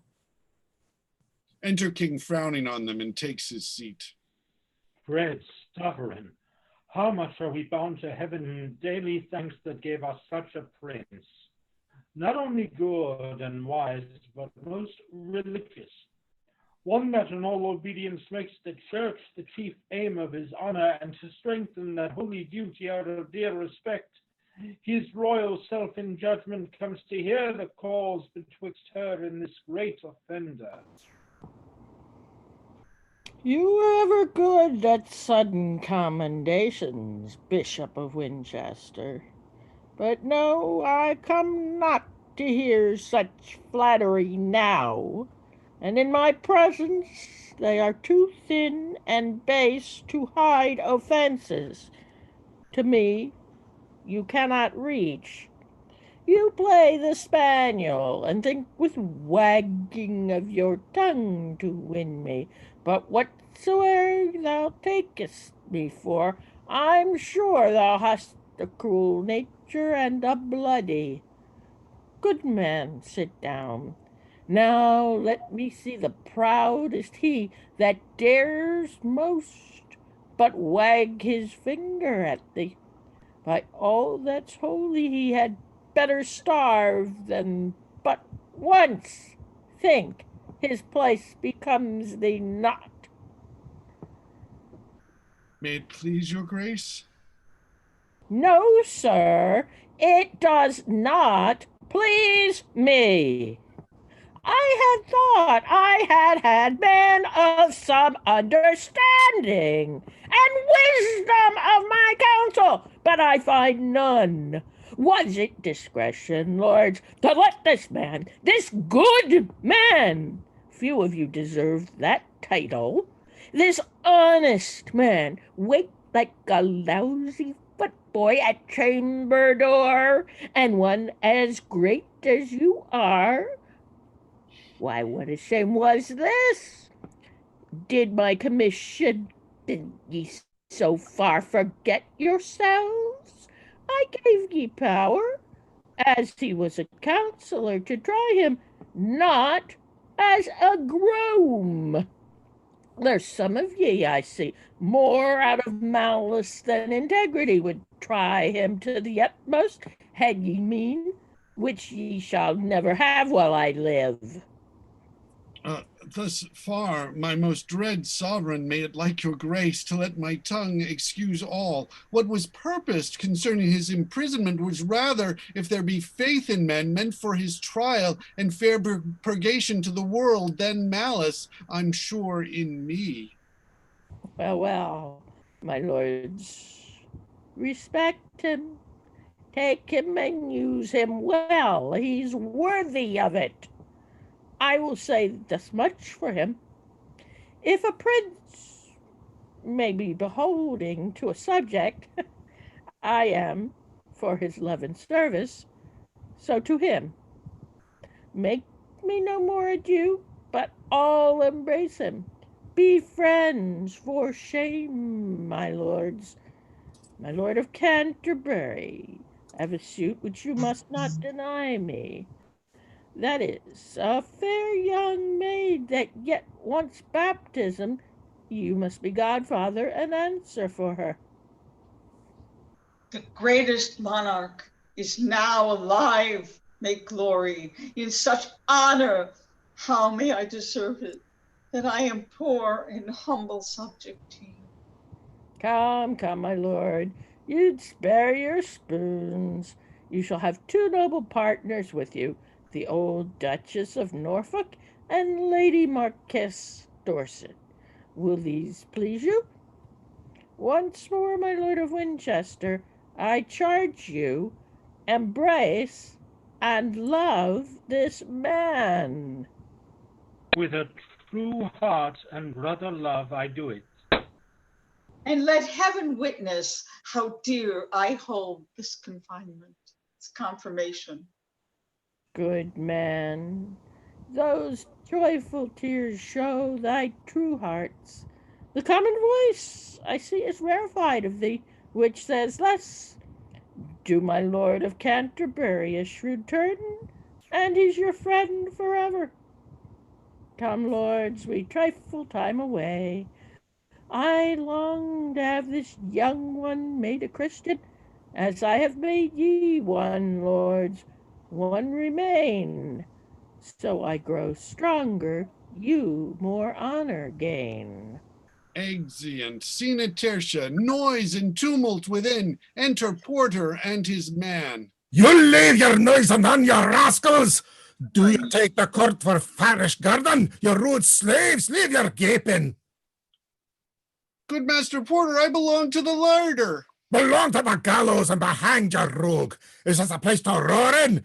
Fetch me a dozen crab tree staves and strong ones that are but switches to 'em. I'll scratch your heads. You must be seeing christenings. Do you look at ale and cakes here, you rude rascals? Pray, sir, be patient. 'Tis as much impossible, unless we sweep them from the door with cannons, to scatter them as 'tis to make them sleep. On May Day morning, which will never be, we may as well push against Paul's as stir him. How got they in and behind? Alas, I know not. How gets the tide in? As much as one son cudgel of 4 foot, you see the poor remainder could distribute. I made no spare, sir. You did not answer. Excuse me, my light just went out. Well, okay, got it. Sorry, it's my wiener dog. I am not Samson, nor Sir Guy, nor Colbran, to mow him down before me. But if I spared any that had a head to hit, either young or old, he or she cuckold or cuckold maker, let me ne'er hope to see a chine again, and that I would not for a cow. God save her. Do you hear, Master Porter? I shall be with ye presently, good Master Puppy. Keep the door closed, sirrah. What would you have me do? What should you do but knock 'em down by the dozens? Is this more fields to muster in, or have we some strange Indian with a great tool come to court? The women so besiege us. Bless me with a fray of fornication is at door.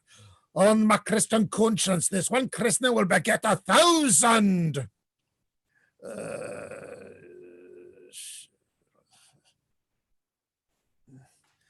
Sorry, I lost my place. Just.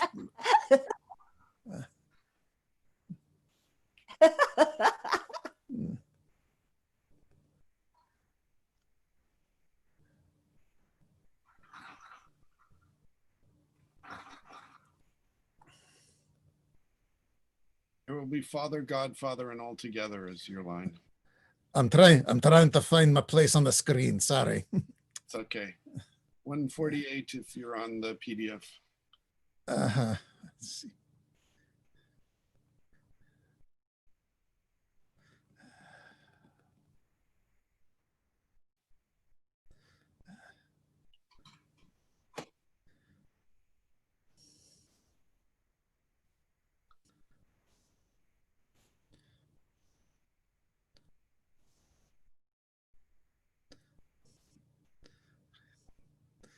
What a fray of fornication is it, door? And my Christian conscience is one Christian will beget 1,000.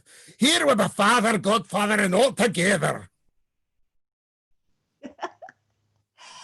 The spoons will be bigger, sir. There is a fellow somewhat near the door. He should be a brazier by his face, or my conscience 20 of the dog days now reign in the nose. All that stand about him are under the line. They need no other penance. That fire drake did I hit 3 times on the head, and 3 times was his nose discharged against me.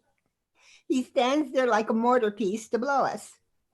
There was a haberdasher's wife of small wit near him that railed upon me till her pink porture fell off her head for kindling such a combustion in the state.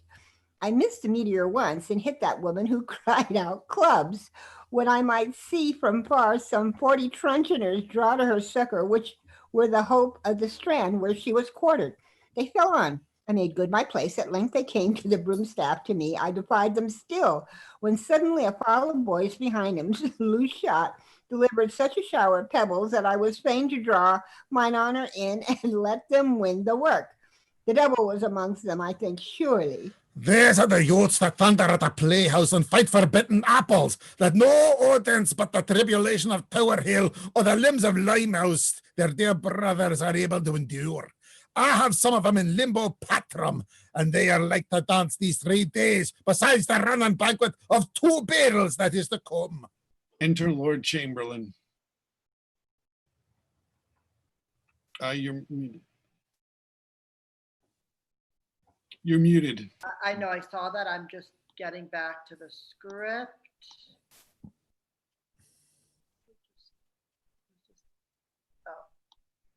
Oh, okay.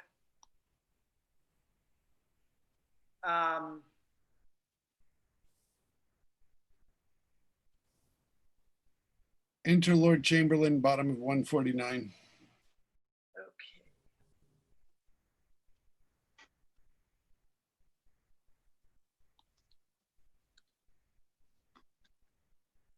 Sorry, I have to get back to it.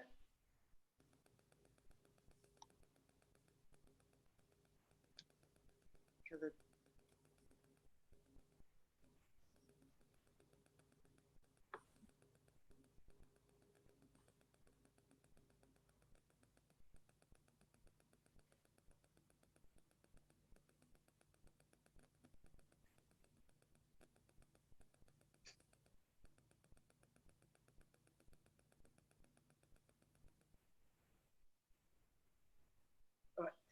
Mercy on me, what a multitude are here. They grow still too, from all the parts are coming, as if we kept a fair here. Where are these porters? Those lazy knaves, you all have a fine hand fellows. There's a trim rabble let in, all these you faithful friends of the suburbs. We shall have great store of room, no doubt, left for the ladies when they pass back from the christening. And please your honour, we're all but men, and what so many may do, not been torn to pieces we have done. An army cannot rule them. As I live, if the king blame me for it, I'll lay you all by the heels and suddenly and on your heads clap round fines for neglect, you're all lazy knaves, and hear ye baiting of bombards. When you should do service, hark the trumpet sound. You all come ready for the christening. Go break among the priests and find a way out to let the troops pass fairly, or I'll find a marshallet and hold ye play these 2 months. Make way there for the princess! Great fellow. You great fellow. Stand close up or I'll make your head ache. You, the chamberlain, get up on the rail. I'll pick you with a pails else. Exeunt, scene quarta. Enter trumpet sounding. Then 2 aldermen, Lord Mayor, Garter, Cranmer, Duke of Norfolk with his marshal staff, Duke of Suffolk, 2 noblemen, bearing great standing bowls for the christening gifts. Then 4 noblemen bearing a canopy, under which the Duchess of Norfolk, godmother, bearing the child, richly habited in a mantle and train borne by a lady. Then follows the Marchioness Dorset, the other godmother, and ladies. The troops pass about the stage, and Garter speaks. Heaven, from thy endless goodness, send prosperous life, long and ever happy, to the high and mighty Princess of England, Elizabeth. Flourish, enter king and guard. And to your royal grace and the good queen, my noble partners and myself, this pray all comfort, joy, and this most gracious lady, heaven ever laid up to make her parents happy, may hourly fall upon you. Thank you, good Lord Archbishop. What is her name? Elizabeth. Stand up, Lord. With this kiss, take my blessing. God protect thee, into whose hands I give thy life. Amen. My noble gossips, ye have been too prodigal. I thank ye heartily. So shall this lady, when she hath so much English. Well, let me speak, sir, for heaven now bids me, and the words I utter, let none think flattery, for they'll find 'em truth. This royal infant, heaven shall move about her. Through her cradle, you're no promise upon this land of thousand blessings, which this shall bring to ripeness. She shall be but few now living can behold the goodness and the patterns all princess bring with her, and all shall succeed. Saba was never more covetousness of wisdom, fair virtue, this pure soul that would be all princely princes. This mold upon such mighty place as did this, with all the virtues that attend the good, shall be doubled on her truth, and shall nurse her. Holy and heavenly thought shall counsel. They shall be loved and feared her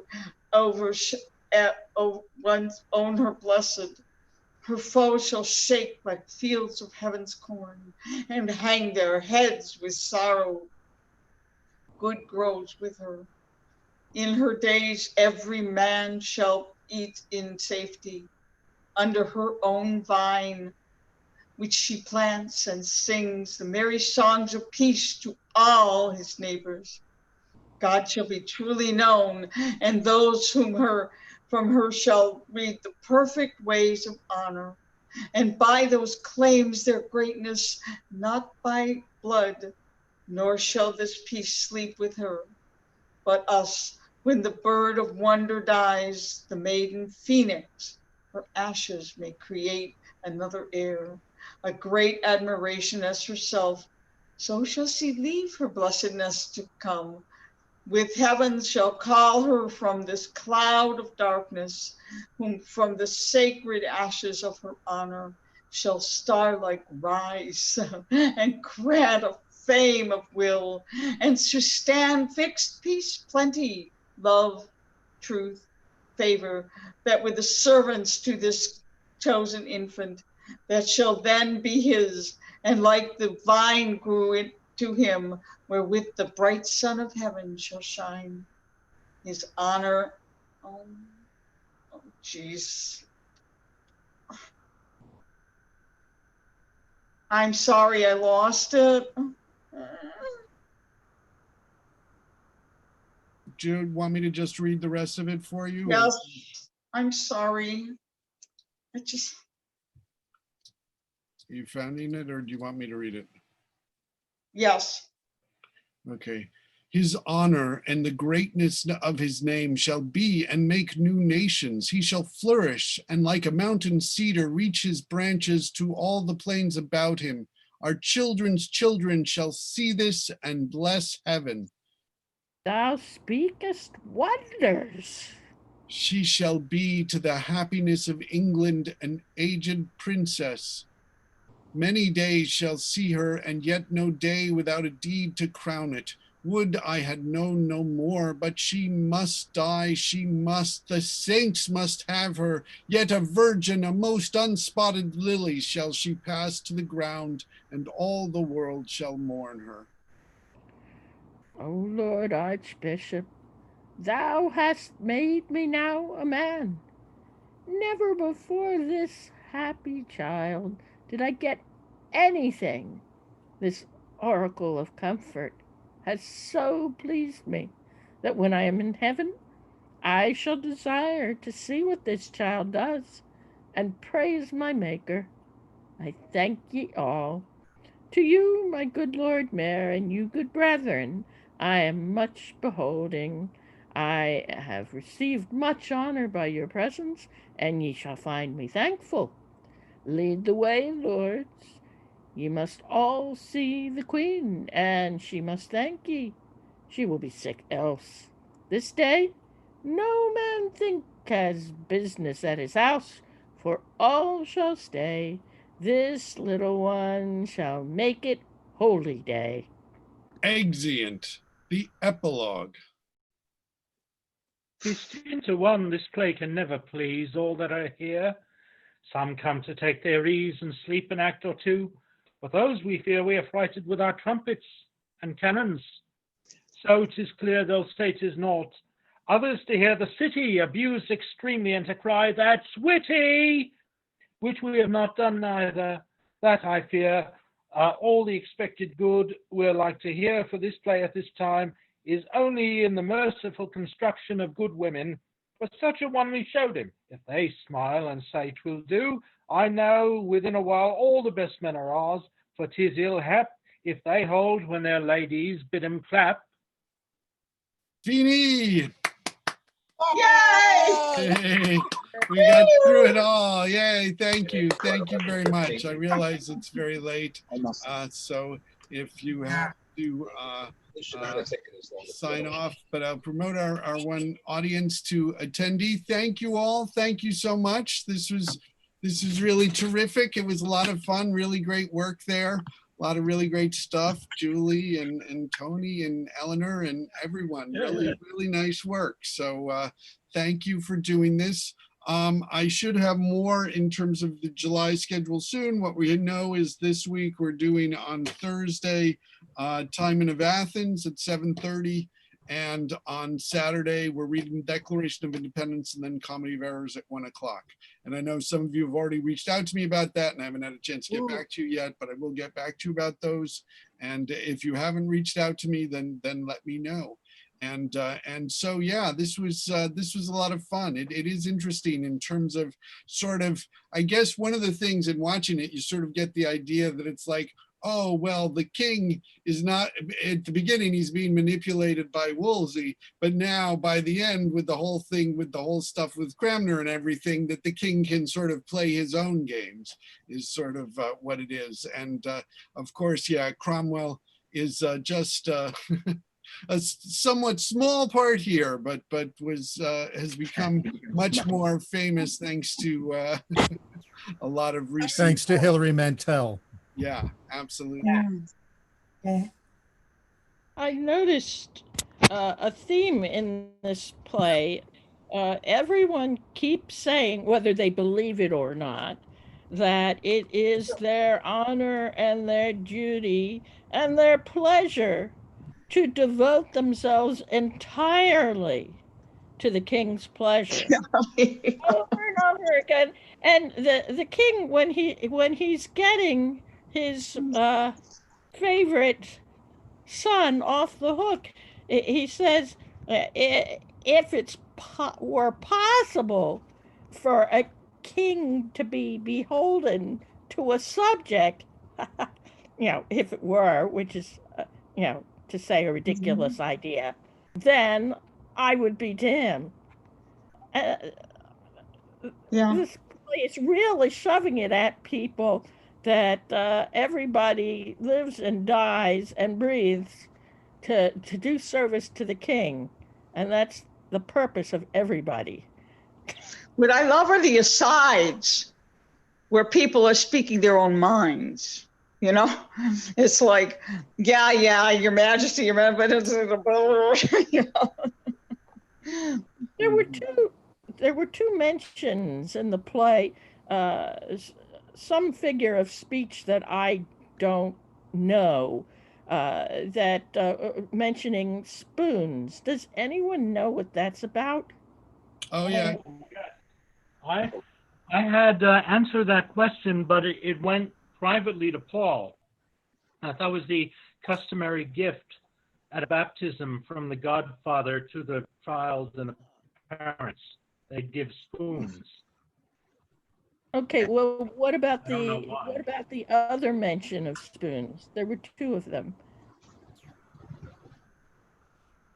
What was the other mention of spoons? Oh, here we go. Let's see. On page 145, the king says, "Come, my lord, you'd spare your spoons." I guess that must be, as you are saying, a reference to the gift. Yeah. And then there's the other one on page 148. The spoons will be the bigger, sir.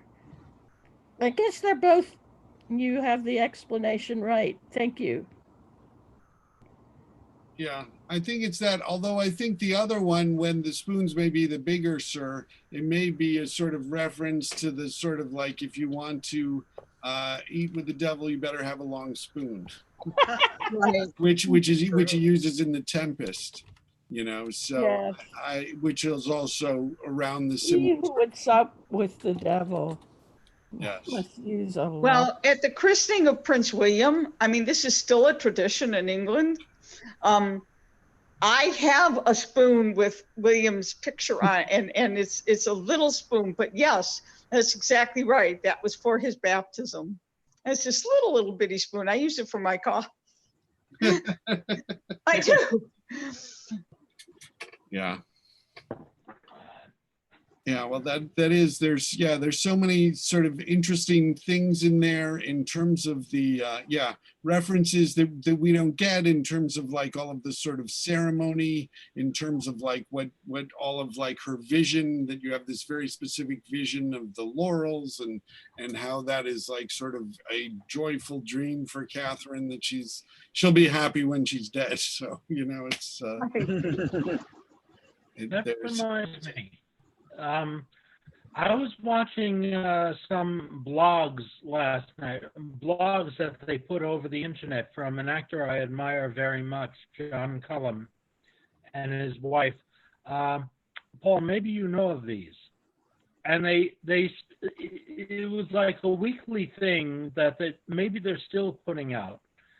And they often speak about Shakespeare, but Mr. Cullum was saying that 100 years hence, we're going to have to make changes in all the Shakespeare plays and change the wording so that they can continue. And people, and that was one thing he said that I do not agree with. I mean, do you think that we're going to have to do that? No, I mean, it's been 400 years, you know, I mean. Even Olivier did that in his films. No, well, even Olivier did that in some of his films. He would change certain words. Like he wore his beaver up, he would change to he wore his visor up, things like that. Yeah, I don't agree with. I mean, a lot of companies may do things like that. There's like the No Fear Shakespeare and other sorts of things of rewriting it. I think also when No Fear Shakespeare is to help people understand the original language. It's not meant to replace it. It's not meant to be used as an acting script. Yes, absolutely. It's used as like a trot. Yeah, well, I mean, in any event, there have been various things, and actually, I think the Romeo and Juliet that what's his face, the guy who does Downton Abbey, who wrote it, that he modernized a lot of language, some of the language in it, and he got a lot of grief for it. And I think that yeah, I mean, I think that you need to, the original language is the best. And instead of like sort of, I think that what No Fear Shakespeare does and what these other things, it's like, oh, we've got to dumb down Shakespeare so you can understand it. Whereas shouldn't it be, we should raise you up so that you can understand Shakespeare and appreciate the power of the language. Paul, I think that No Fear Shakespeare is a useful reference if somebody doesn't understand what a passage means. No Fear Shakespeare will help you out. I use it on occasion. Yeah, well, sometimes, I mean, they actually, in trying to make things clear, they make decisions that are not consistent with the script. And I think that one of the things of what makes Shakespeare so great is that it is so open and open to various sorts of interpretations. And sometimes in sort of doing this No Fear Shakespeare, they make decisions and people may not even be aware of that. And so they think, oh, well, it can only mean this one thing. And I think the great thing about Shakespeare and why it endures and why John Cullum is wrong about that and the language will still be enduring 100 years from now is because it offers all of these wonderful opportunities for choices for actors. So, but that's, yeah, so I mean, yeah, I disagree. I mean, and also, I mean, you know, sort of, I mean, predictions about those things are tough, but I mean, they used to, I mean, I mean, like with 100 years after Shakespeare, I mean, they really were doing, they actually did a lot more rewriting of him in the past than we do now. I mean, like the Nahum Tate Hamlet, King Lear with a happy ending, all these other sorts of things. David Garrick was like, oh, well, as the Scottish king, I've got all this stuff, but I don't have a really great death speech. So he wrote himself an additional death speech in that play, you know? So, I mean, there's all sorts, and the great thing about Shakespeare is, yeah, he's in the public domain. You can do whatever you want with his works to remake them. But I think that the most satisfaction you get is from as you start to, as you see how the words work together and get the imagery and understand what's happening, that you get a greater appreciation of it. So that's why I think that, yeah, we should get everybody to start worshiping Shakespeare, speaking in original pronunciation, and get people to feel more comfortable with this language. Well, you know, the French had a similar idea about making sure that future generations could continue to appreciate Moliere. And they created a special commission to monitor the French language to make sure it didn't change. And newspapers are only allowed to use what this commission allowed. And whenever there was a new word that, you know, they would slap down any kind of slang. And this commission rules on all that because there are people who believe that, first of all, they believe that French culture and culture are the same thing. Right. Yes. And that preserving the French language is the most important goal of all, to preserve culture and civilization. And therefore, people who use slang and try to modernize things are a threat to civilization. I kid you not. Yeah, well, the I French, really believe yeah. I mean, I think in Americans and English, we accept that that it is an evolving language and it will change. But I think that Shakespeare has left us so many great things that that's really the beginning of modern English. And so that's why it will stay with us until people are speaking another language that it might need to be translated to. But I don't think it will, because largely, I think, due to Shakespeare and the economic power of the British Empire and the United States, I mean, English has become the lingua franca of the world. Until the Chinese takes over. Yeah, well, I'm not in favor of that. So but I'm definitely not in favor of the French either. The French, my father-in-law used to describe them as thusly: the French, they fuck with their face and they fight with their feet. Huh? All right, anybody got that? Yeah, it's pretty offensive. I mean, they fight with their feet, being that they're cowards and they run away because they basically got their asses handed to them in both of the world wars. And they fuck with their faces? What do you mean by that? They fuck with their face. I mean, I think that means probably a reference to cunnilingus is what I would expect. I mean, so that's what I think. Not to blowjobs? I don't think so. Possibly. Either, yeah. Where did this come from? Yeah. Yeah, really?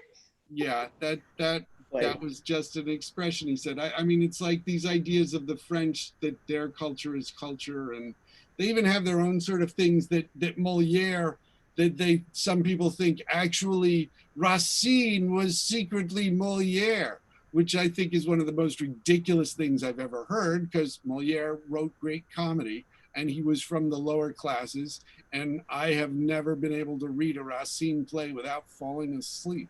So, French neoclassicism. I will do things from many genres, but I have no desire to do reading from French neoclassicism. But anyways, it's very late. It's almost 11:30. So unless anybody has any final remarks, I guess we should end it all here. And I thank you all, and I'll be in touch about our schedule. And thank you all very much for your work. And I look forward to working with you again soon. Thank you. Bye, guys. Bye.